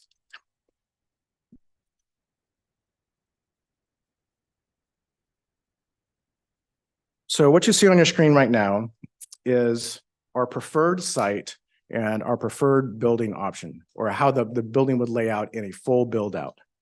So we come in off of Jeff Tuttle into a public parking lot, and we've kind of oriented our project to be over the existing the administration area. Your current facility is made up of several different modulars. You have a modular for administration, a modular for the cats, and you have a permanent structure for the dogs. And so what we're proposing to do for a new facility is to build over the administration modular site. Because it's modular, we can easily be relocated during construction, and it's the most kind of front and center and most cost-effective from utilities and infrastructure standpoint. So we have identified the building, and they're kind of color-coded, where the pink is more administration and public lobby. The orange in the front here, that is the multipurpose. The green area is in the cats, the blue is the dogs, and then we have our support area, which is in between. And the support area is centered to in between the dogs and the cats, because that's where the back of house work occurs, if you will. That's the intake areas. That's where the food storage occurs. That's where washing, things like that occur. And to have that centrally located makes the building more efficient. So we can reduce the cost for mechanical systems, plumbing systems, et cetera. We have areas for staff parking and sally ports for when they bring animals in, and trash enclosure and freezer. One of the things that we like about this site right here and the building placement is that we still maintain the access to the large animal holding, which is a little bit up on the hill. In the future, we also have a spot where we could build a future clinic that may be several years down the road, but from a master planning standpoint, wanted to make sure that all of our bases were covered. Now, I mentioned to you a little bit about phasing. So as we talk about the dollars and cents of what it costs for an animal facility, we really looked at what are your immediate needs right now. And it became very apparent looking at your current facility, the immediate needs are the dog housing. The dog housing is in the most disrepair and the most need. And so what we're looking at really doing when we organize the facility is finding a way that can be easily phased and easily added onto. So the area that's highlighted in yellow, that represents intake and dog housing. And that's what we're going to recommend to you as a first phase, because that takes care of the immediate need. And if we put it there, we can still kind of maintain with somewhat ease the existing administration module. We may have to move it a little bit, but we can still maintain our site. And by doing so, that's going to reduce our initial cost. And so this is where we start talking about dollars and cents. We looked at building costs from two perspectives, and this may be a little bit small to read. I can give you the highlights here. But as we look at costs for the construction, we looked at both one, just building the dog areas only, and then the second part was to build the entire facility. So we apply cost per square foot for all these different spaces. Now, one of the benefits of doing shelters throughout the state of California and have active animal shelter projects is we can have real-time pricing, and we talk to our contractors constantly. Ultimately, the contractor is going to be the ultimate authority of the costing. And so when we talk to our contractors, we talk to contractors that build animal shelters, ones that build animal shelters currently, so that we have accurate pricing in the real world, in the real marketplace right now. And so what we're seeing are project costs, if we just do the dogs here for intake support, for those housing areas, and for the dogs, including the site, a total project cost of about $7 million. That's broken down between the hard cost of the facility and the soft cost. So the hard cost of the facility, that's what I would expect the bid to open up from a contractor on bid day. And you'll see that that number is right around $5 million. The rest of the project is encumbered by soft cost. So soft costs are FF&E, that's fixtures, furnishings, and equipment, permit fees, design fees, special inspection fees, utility fees, things like that. You'll also notice if you squint down on the image here, I've also established project contingencies.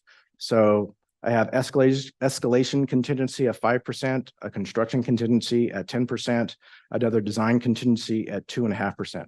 That's what gets us to the total project cost of $7 million. What's that? For the first phase, correct. That was the yellow highlighted area. We also did an estimate for the full build out, and that's what this sheet represents. So in here where we had the dog areas, like we just talked about, we also have the areas for the staff, the administration, multipurpose, the cats, etc.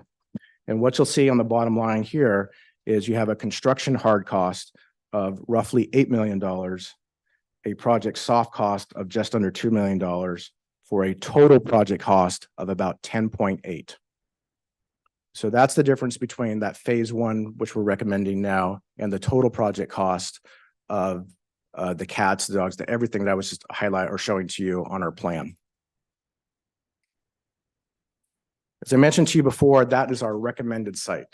But we wanted to do due diligence, and we looked at the alternate site, which is up on the hill where the existing large animal housing is located at. And so we looked at it the same way. We looked at how we could break it out into phasing, how we could organize the spaces. And so this plan right here shows how we could do that.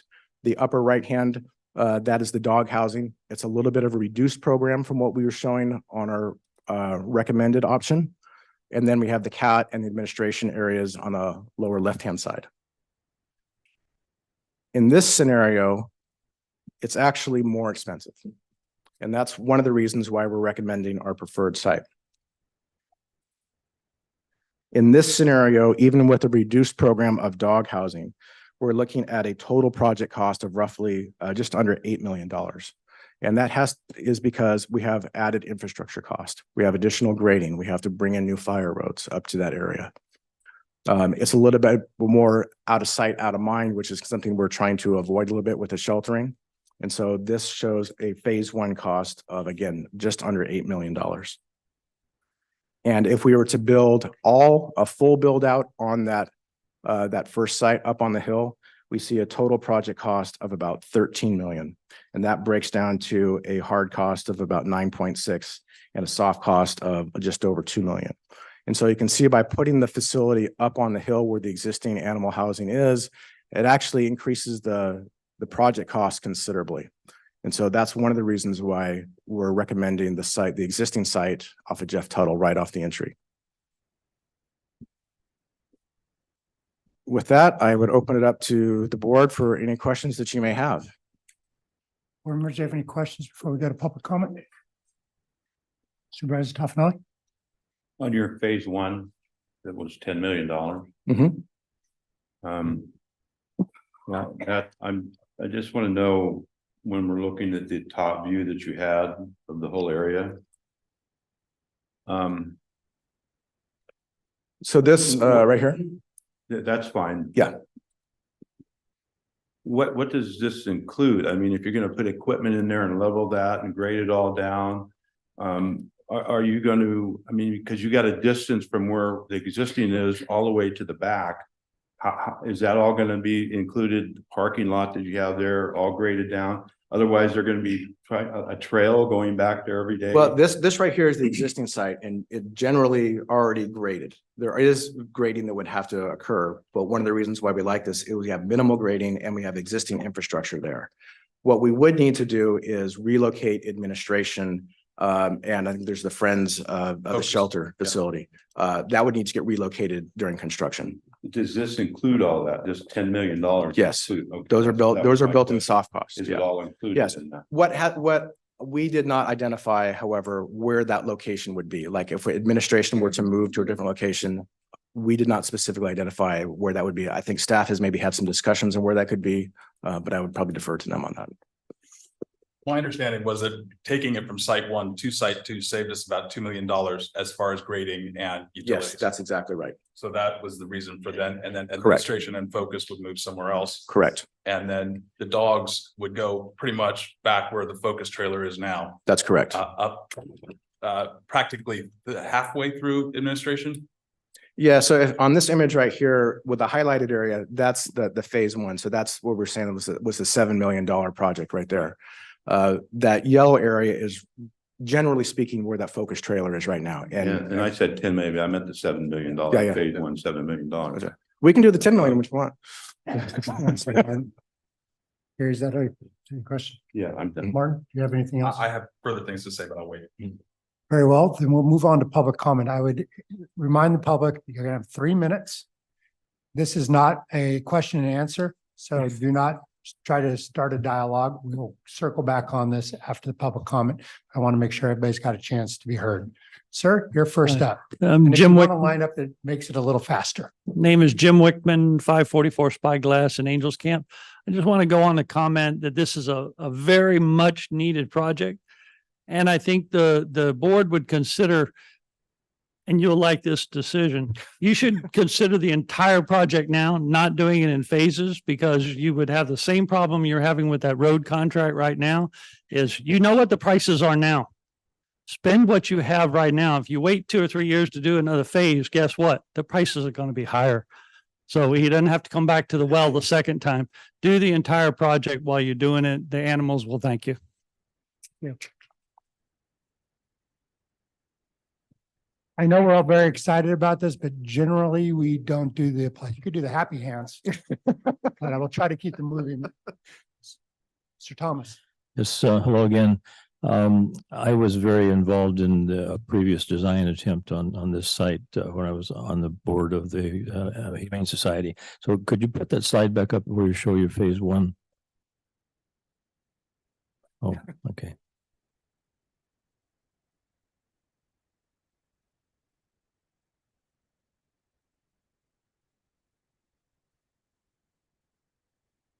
Okay, and the lower right-hand corner, what is that is the footprint of That would the, be excuse me. Sorry. I'm sorry, Russ, but we don't want to, it's not a dialogue. If you want to make a statement about it. that's okay, fine. yeah.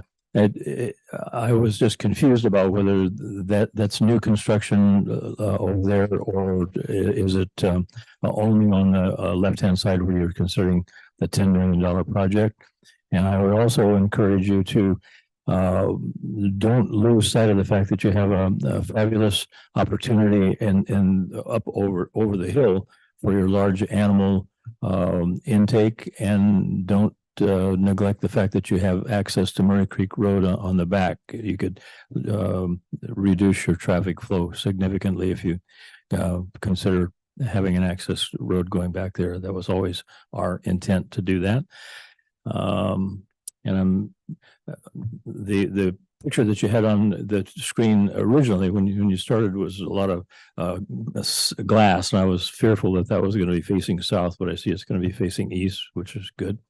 But anyway, I'm excited about the prospects of having this finally come to fruition. And I also appreciate your comments about getting it done now. What is that phrase? Get her done. It's been a long time, probably what, 25, 30 years. But anyway, thanks for your time. Thank you. Lisa?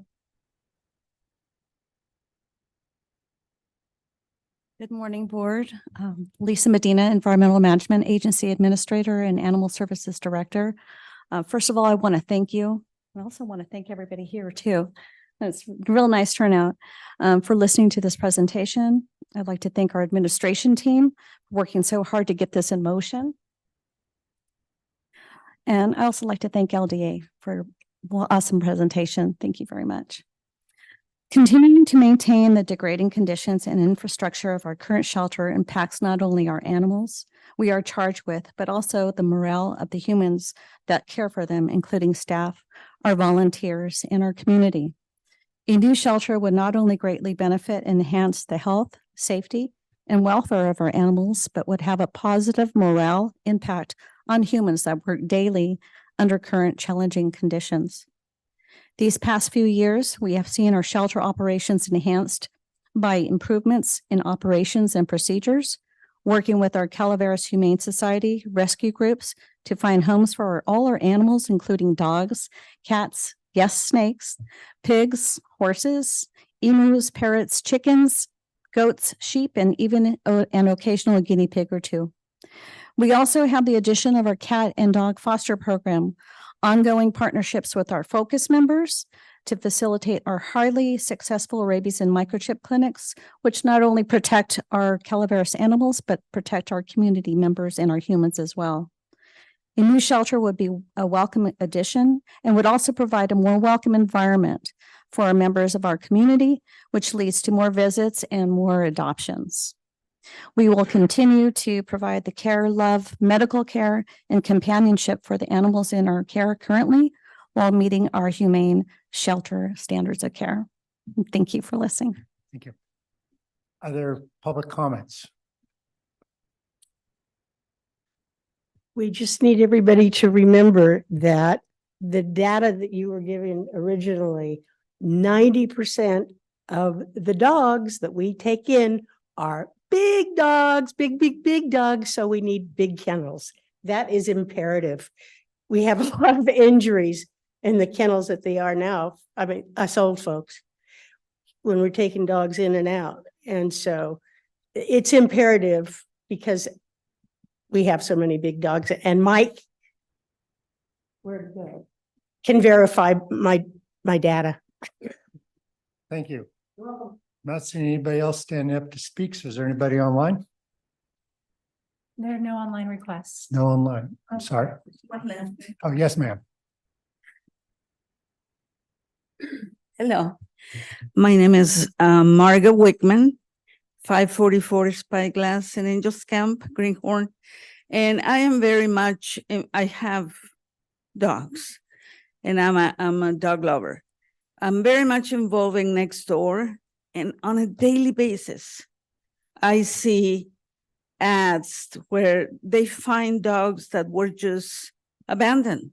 And whoever find them, they're kind enough to pick them up, but they already have dogs, they have cats, they cannot keep them. And the current shelter doesn't have the room for those dogs.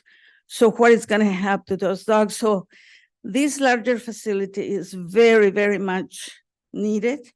The number one choice, I agree with him that the visibility, something that people can see from the street or from the road, and inviting also, if the facility is newer and invites people to volunteer because it's new, it's fresh, and also if you want to adopt a pet, have the interaction in a nice area. The noise problem. You go to any shelter and the noise, especially all the dogs barking, it breaks your heart. So I strongly request that you have a heart and spend the money on these animals. All they want is forever home and give love. So thank you very much. Thank you very much. Yes, ma'am. And if you'd like to speak, if you could line up, that'd be great. Otherwise, no, you're fine. Hi, I'm Joanne Elliott.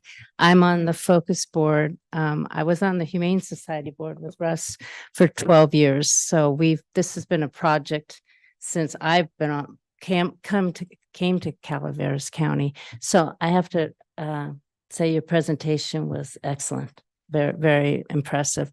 I just want to share a couple stories. I had a couple calls in the last couple of years of people coming to the shelter wanting to adopt animals. And luckily one of them did, but the others couldn't take it. They went in and they went home and they had nightmares about it. I mean, they pictured the dogs, I mean, the noise level, the smell, everything about it. So we lose people that come to the county that want to find their dog or cats, but they can't handle the situation.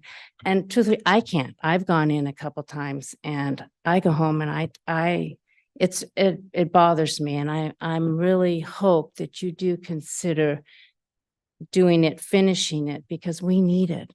Because when we went down to the couple of the new shelters that we went to Elk Grove, and I went to the one in San Luis Obispo, it's warming. You walk in, you don't feel like, oh gosh, I can't stand it. It's welcoming. You see the love, you see the animals themselves are in a much nicer environment. They're not stressed. And I really do hope you guys will consider doing this from one all the way to the end, because we really need it. We really need it. Thank you. Thank you. All right. Thank you for the happy hands. Seeing no more public comment, we'll bring it back to the board to discussion. So I understand it, the staff is seeking direction. Is that correct, Teresa?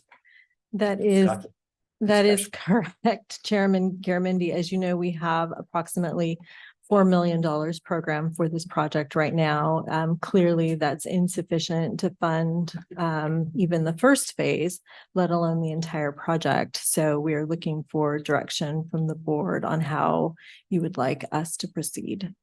Thank you. Supervisor Stopper? I would thank you for the comment as working in the building industry before, even throughout the financial fall from 2008, houses went down, but building costs did not go down for the most part. We're on a low end when it comes to material costs for building right now. It's been an up and down thing, especially throughout COVID. And on an off note, I do want to acknowledge from what you said, disease exhausting post-COVID is still better for animals than us. But that's beside the point. Teresa did bring up the $4 million. As I understand, possibly right now, the extra $200,000 from the state that the senator got may be on hold for the time being because of their budget issues. Is that true? That is correct. The state's budget is, as everyone is aware, very challenged this year. So, you know, conceptually, this is long overdue. We all love our animals. I believe every board member here is very much in favor of getting this done because it's been put off and put off and put off. Not that there was the intent of the boards in the past, but that was the result. The result is it was put off. And again, the issue, money, cost, and delivery. So when it comes to our capital funds, is there nothing else there beyond that $4 million that we can work with? Or is there any other ideas on how we can be able to pull in funds in another way conceptually to be able to at least get through a phase? Preferably the whole project so it doesn't cost us more in the future, but. So we have taken some preliminary looks at the budget. What we would like to do is during this budget process that we'll be going through over the next few months is take a look at how we might manage this project into the budget. As you're aware, we don't print money here. We do have things that we absolutely have to provide for the public that are required. We have very little discretionary funding. If we were to fund even the first phase of this $3 million is approximately 10% of the board's discretionary funding opportunity. So I think as staff, we'd like to take a look as we know our revenues are coming in, what those look like. Of course, we also have a little bit of a structural deficit that we're still trying to work through. We'd like to take a holistic look at the budget and how we might fit hopefully at least phase one. We would look, but I think fitting the entire program in this budget year would be very difficult.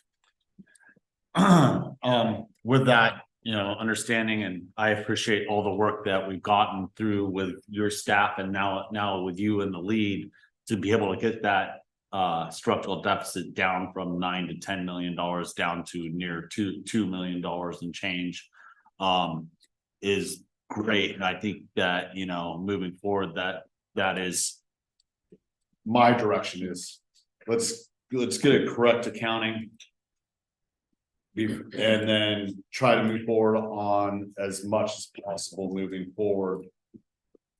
That's what my idea of the best way to proceed and try and get this done as it's long. You good, Ben? Yeah, I'm good. Thank you. Yeah, I'd like to clarify regarding the 200,000 that was promised to us by the state. Lisa Medina and I were on a conference call with the grant administrators, and those funds have been frozen for the animals shelter. We will hear back in May whether they've been distributed or not. My personal feeling is with the deficit that's looming, we probably will not see it.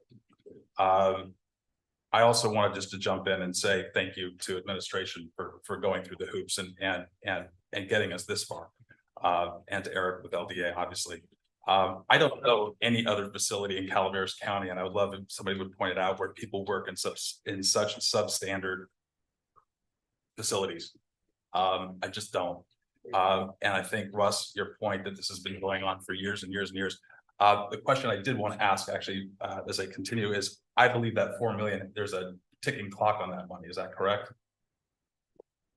That is correct. We will be bringing a plan to your board at mid-year for how we might utilize that funding on things that were programmed through general fund and then take general fund and program it back so that we can hold on to the money for the animal shelter for a longer period of time. Okay. Because I take Russ's point, in for a penny, in for a pound, do the whole thing. But ultimately, if we're up against the clock, we don't want to lose it. We don't want to lose phase one in my Again, I'd like to point out that it's not fluffy puppies and kitties that these people are dealing with on a daily basis. These are animals that are not domesticated, that come in from grows that have been busted. They come from hoarding situations where the majority of these animals are sick and need round the care treatment. It's hugely important that we actually take action on this, I believe, as soon as we can.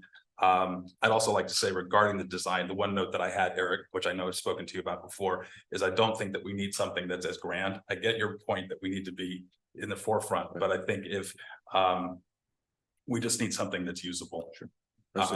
And ultimately, I would like to take Debbie's point again, and that is that we don't get small dogs. We get really large dogs, and all those kennels need to be the large kennels, and having the quarantine is hugely important too. I did tour Elk Grove. I think the work that you've done, and to your point, I'm sorry, I don't remember your name, but Margaret, when you walk into Elk Grove, it's like church. The way that it's structured and the way that those dogs are placed, you don't hear, and it's not that insane cacophony that you get when you walk into our shelter. So thank you all. I think it's a brilliant design, and I would love to see it happen. Supervisor Hollander? Yes. Thank you for the presentation, and thanks to staff, especially Jamie, for keeping this going. I know the board's committed. Obviously, everybody in this room is committed to seeing this done. As we go through this budget cycle, it is not going to be easy, and we're going to have to make really hard decisions. So I guess my next question is the rest of the county staff willing to help us see this to fruition and make sure that one of the this area is suitable, not just for the animals, but also for the volunteers and the workers that have to work in there, because it's also the working environment.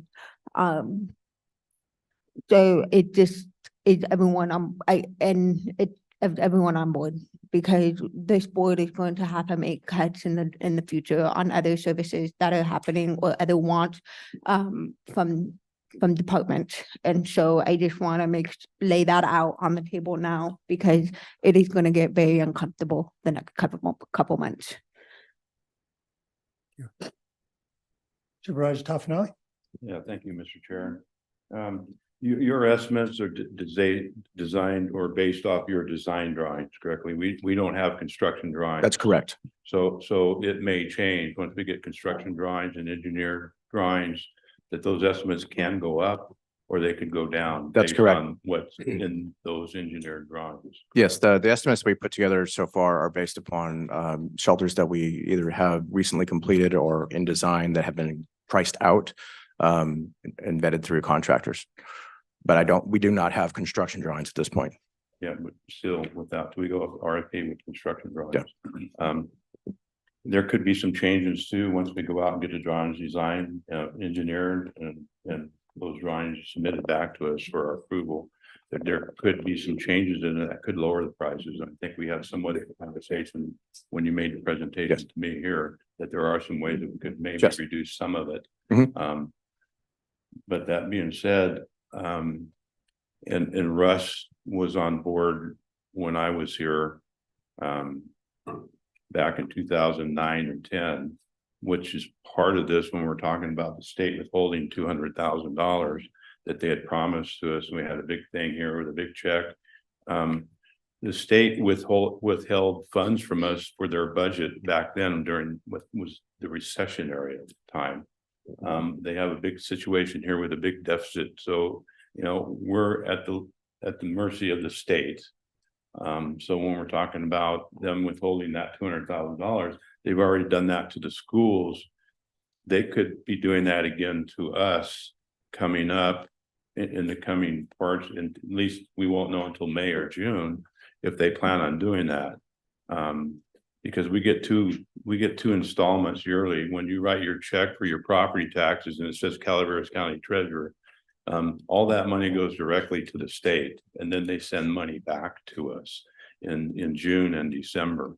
So we're not going to know. I'm just bringing it up so everybody's aware that there is a good possibility the state could be withholding money from us, which we would have to use our reserves like we did then in order to meet all of our budget needs.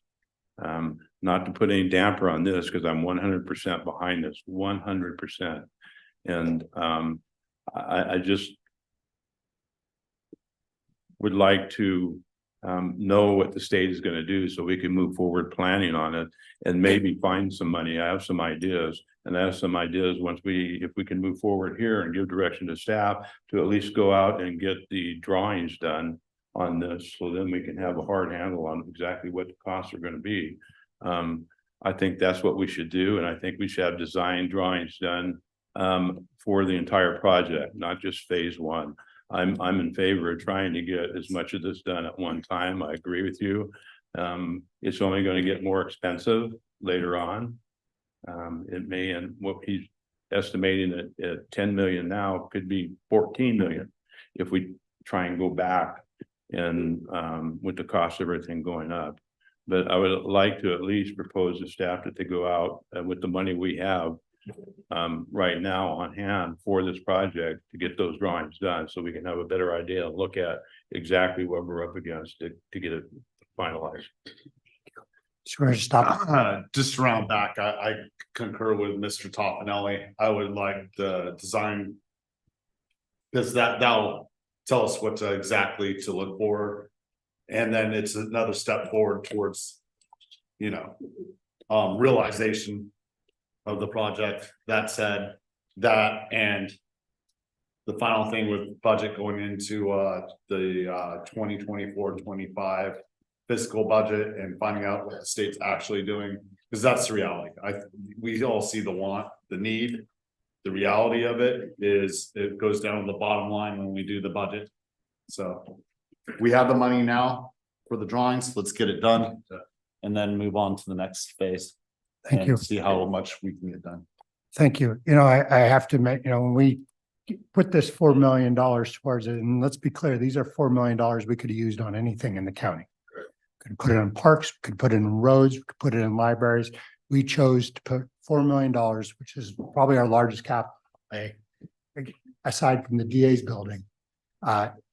Certainly in my tenure on this board, I never in my wildest dreams thought that $4 million would not be enough money to do that. Obviously shows my naivete on what these things actually cost, but it is neither here nor there. My job is to try to get some staff direction. So I hear two things here. One is let's figure out the budget and direct staff to that. The second one is let's direct staff to move to phase 2 of documents and start developing that.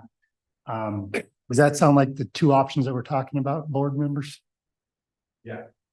Together at the same time? No, I'm putting this, one is a hold, get more financial information. One is move forward towards construction, spend more money on this towards construction documents. Teresa, am I doing this correctly? Tell me what you need.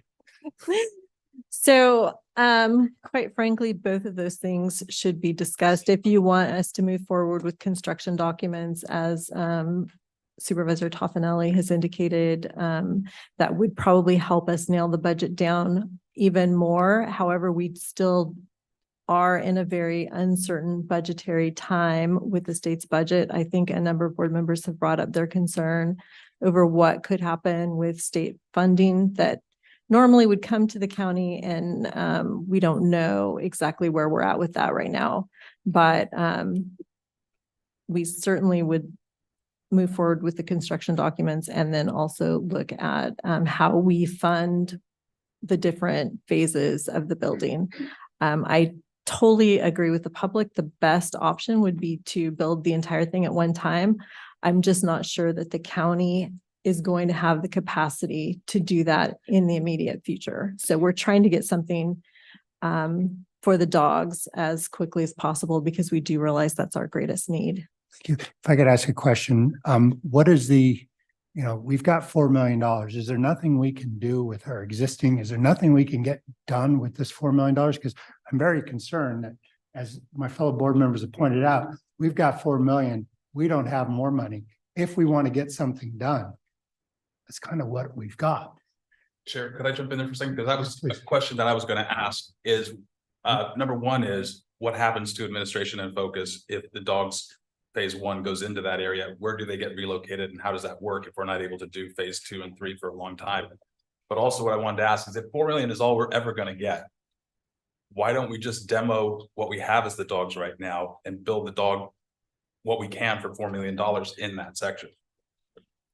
So maybe to answer your second question first, one of the reasons why we were looking at putting the dogs kind of where the focus and the administration is because those two structures are movable. They're modulars, they can be easily relocated. If we take down the existing dogs, then we have to find a place to put the dogs for that basically year during construction. And that's a more expensive undertaking because we have to meet some certain standards of care and you have staff moving back and forth. We have to be able to get food to them. We have to be able to clean them. And so that's the more expensive location if we were to put them right there.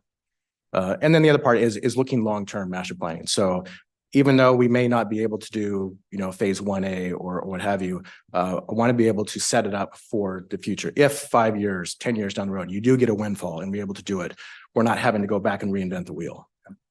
Thank you. You had some. Yeah, well, I think there's things we can do with that $4 million to go forward with it, but I think we need the drawings first, and then we can set the paths for everything and get it all graded and get it all done with part of that money and maybe do the substructure part of it, running the plumbing out there and the water out there, whatever we need. That could be part of it, but I think the first phase we need is the drawing so we can look at what it is and we can get the cost estimate off that to do whatever we want to do and find out exactly what we can do with that. That's the first thing we need to do. Supervisor Stopper. Again, I concur with Mr. Toffenelli. And hearing Teresa correctly and kind of what I tried to iterate before, drawings done, that way we can work into the phase of budgetary issues and how we're going to navigate through that. And I do like what Mr. Hubbard did say is, what can we get done with that 4 million? Because we can realize that now. And what's the cost on those drawings? So we in the budget that I put together, we do have an overall cost for, and I just wanted to say it Sure. out loud. For Yeah, for sure. Yeah, and I'd like to hear it. I need to get my, For the entire. yeah. If I were to look for the entire phase 1 build out, that does not include a medical clinic. And to maybe answer a question that was kind of brought up during the public comment, the portion to the right would be a future medical clinic. So state mandates you to chip and to neuter animals before they go out into the public. Currently, the county contracts for that. Now, we're not necessarily suggesting at this point that the county build a facility, but if in the future we have a spot for it. And so that's what that space on the right-hand side covers. For the $10 million project, that's the full phase 1 build out. We had an estimate here for design fees of roughly around just under $800,000. Our current contract, and we have a current contract now for the program and conceptual design. We have not encumbered the entirety of that contract. And so there is some savings coming back from that as well. Oh, well, that's nice for once to hear from an engineer. Thank you. Let's not commit to a number yet, so we don't hold you to it. And so- I was gonna ask if it's 600,000.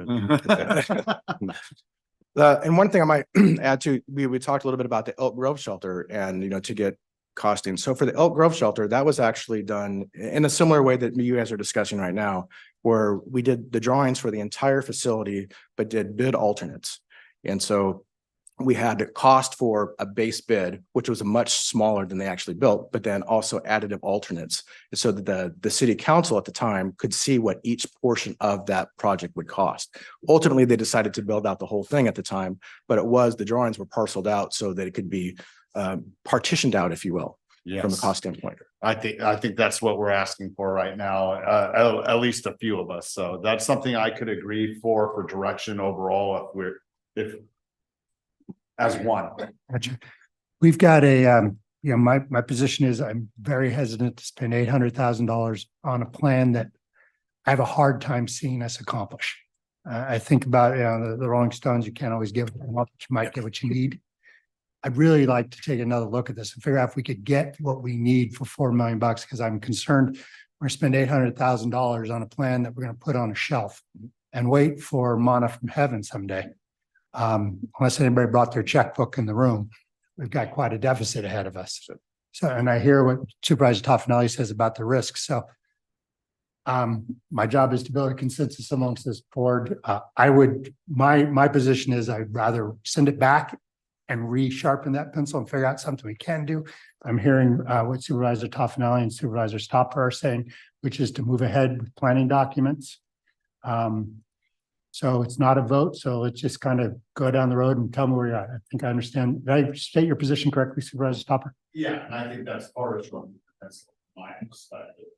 Right. Then we know. Supervisor Toffenelli? Yeah. Supervisor Allendorf? You're with them as well. Supervisor Hubbard? Yeah. Okay, well, there's consensus, Madam CAO, to move towards construction documents and come back to us with some budget information on how we're going to build, where we're coming up with the delta. We will bring that back to your board. Okay, is there anything else, board members? Is that direction correct and clear? All right, thank you very much. And thank you all for coming down today. I know this means a great deal to many people in this room.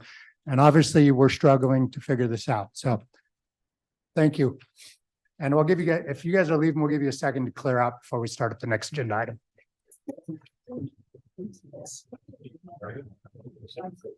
Yeah. You're gonna have to get them after the meeting. Pay attention.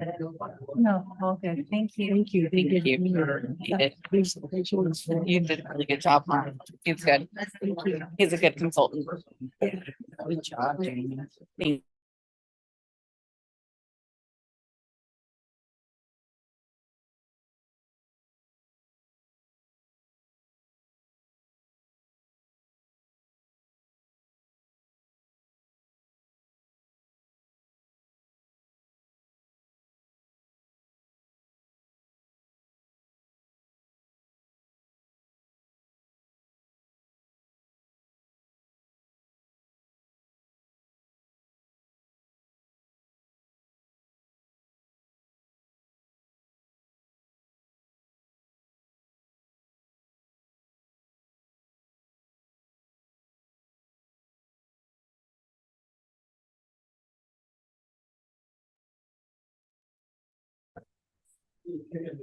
All right.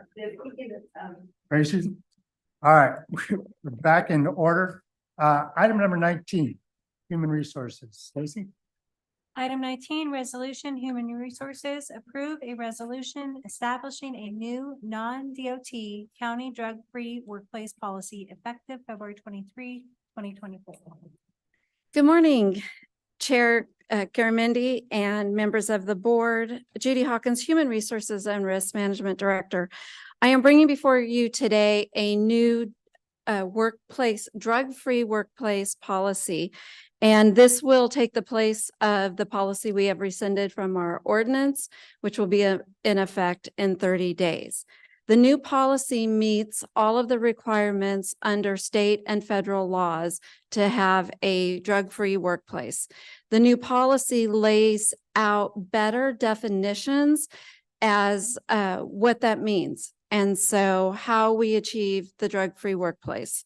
One of the other items that it does lay out is reasonable suspicion testing.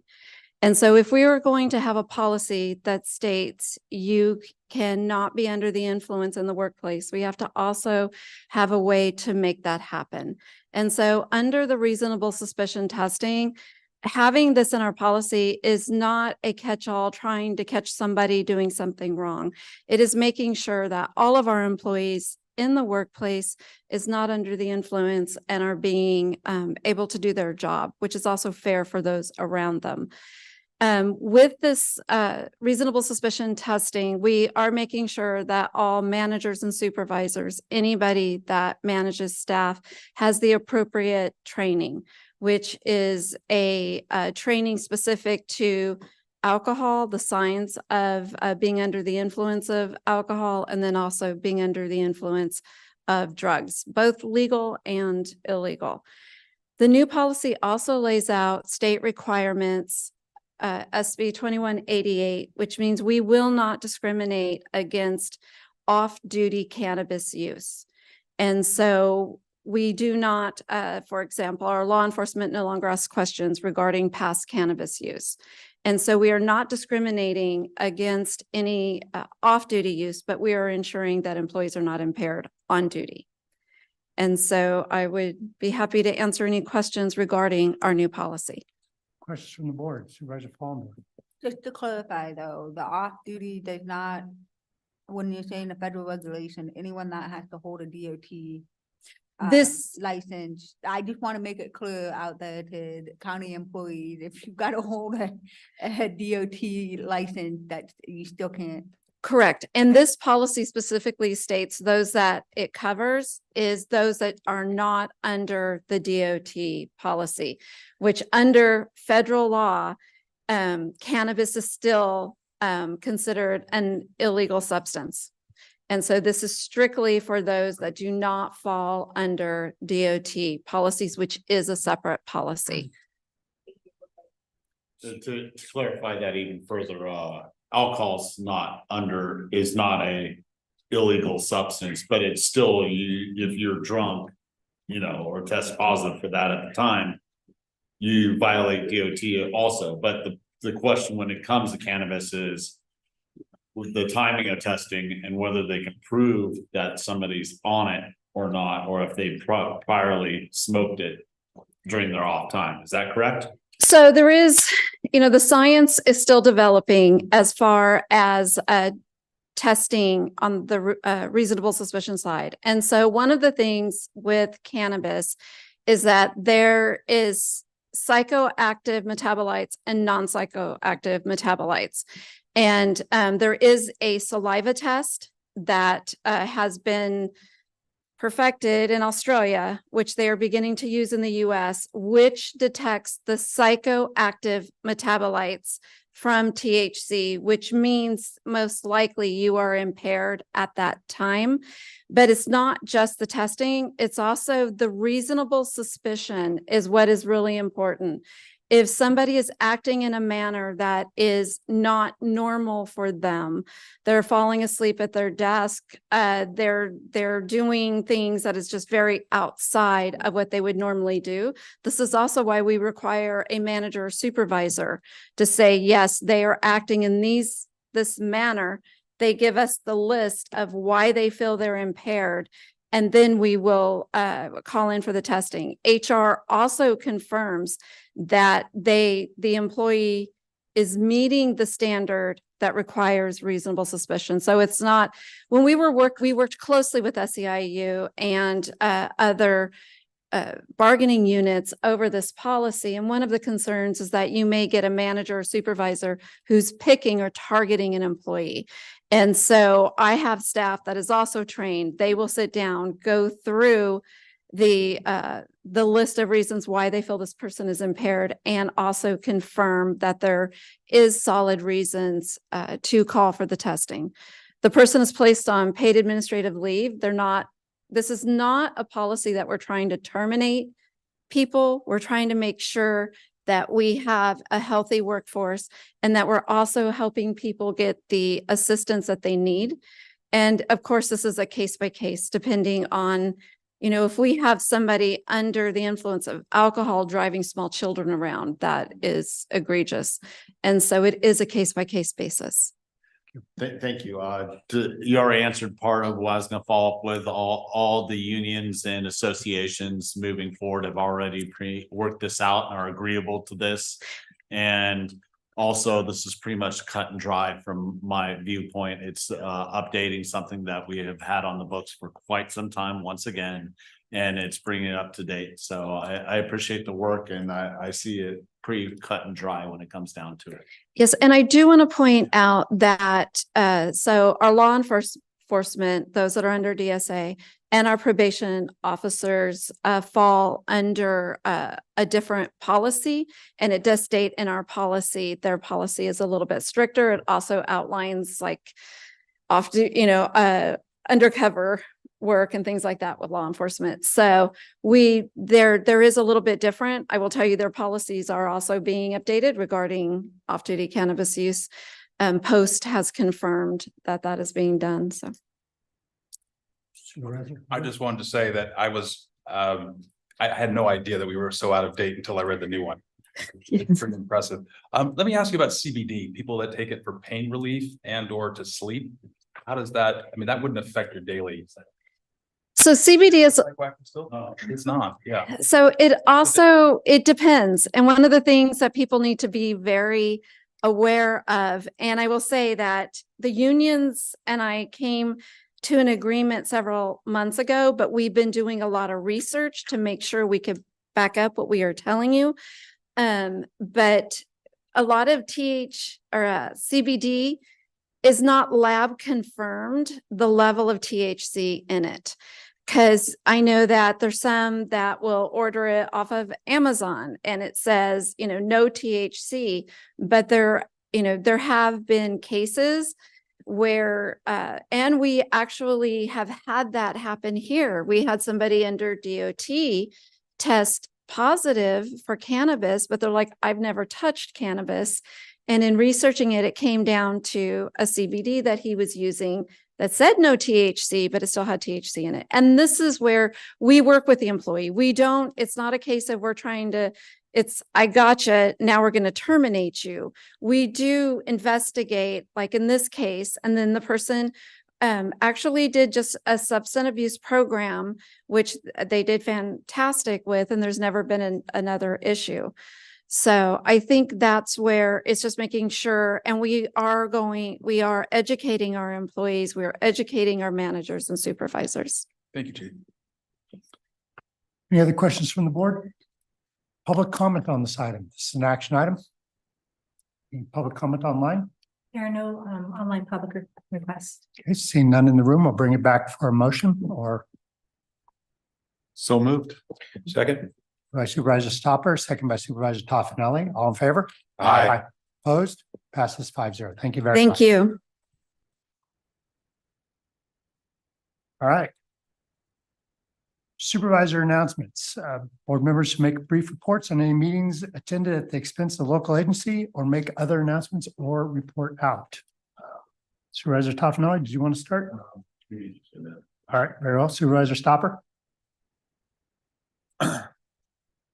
Nothing to report. Supervisor Ballendorf? Yes, update, the new acting District 10, for Caltrans is Grace. I'm gonna bot this. Masego. Yes, Masego. Thank you. She's been with us for a long time. She's been, but she's always been a staffer. But that's exciting. So congratulations to Grace.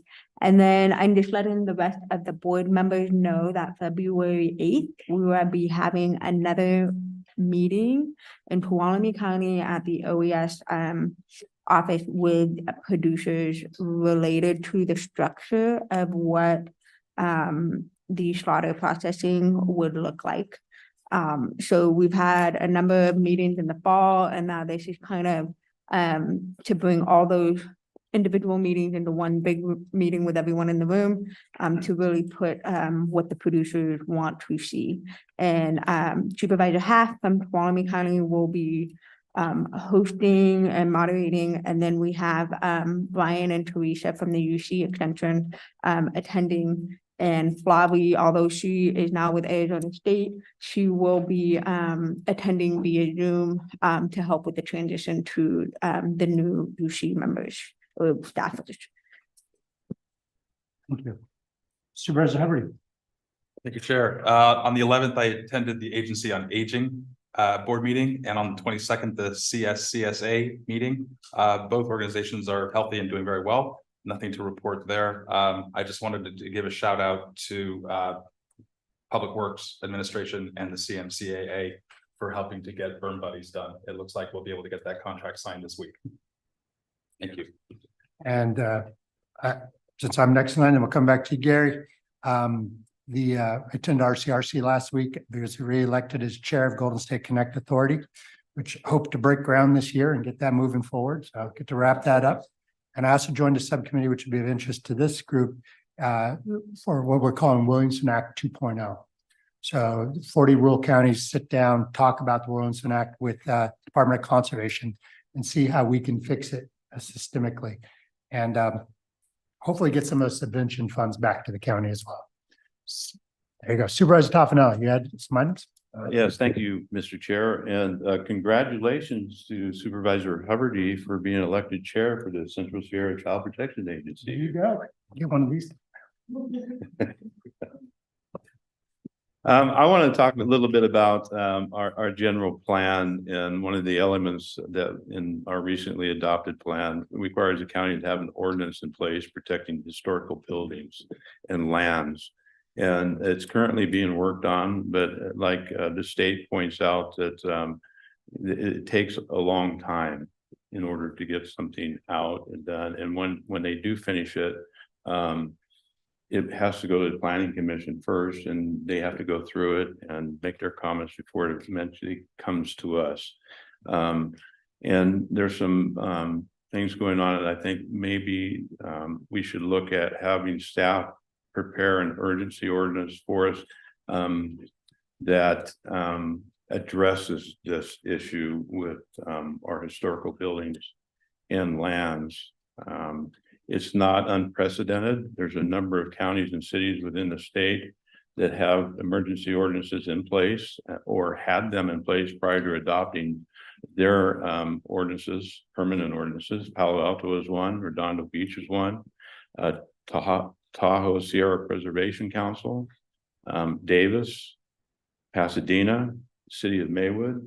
They've all had these types of documents in place because of the length of time it takes in order to get a permanent ordinance in place that fits the needs of the county or the city that it's having it done for. So I would like to ask if we can have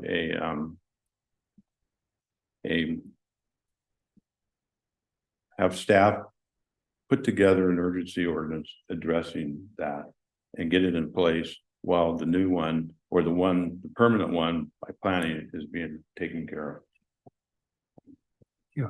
If I could just ask, how long can we just do the ordinance? And have we already, it's already ginned up? The permanent ordinance? Right. I mean, I understand what Gary's saying on the stutter step to get going, and I support that too. Can we just think the whole thing?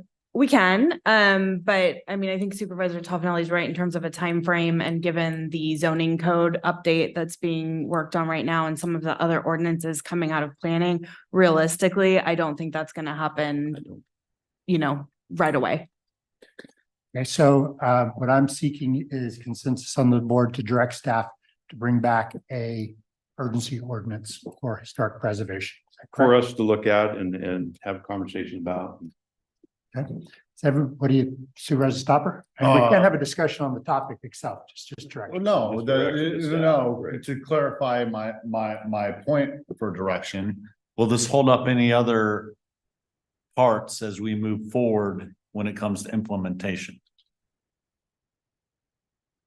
So I don't know, you mean? So planning only has so many hands to work with. I think, and I hope, hopefully my staff doesn't kill me for saying this, but I think we could get an urgency ordinance to the board relatively quickly And without hamstringing other projects that are in the works.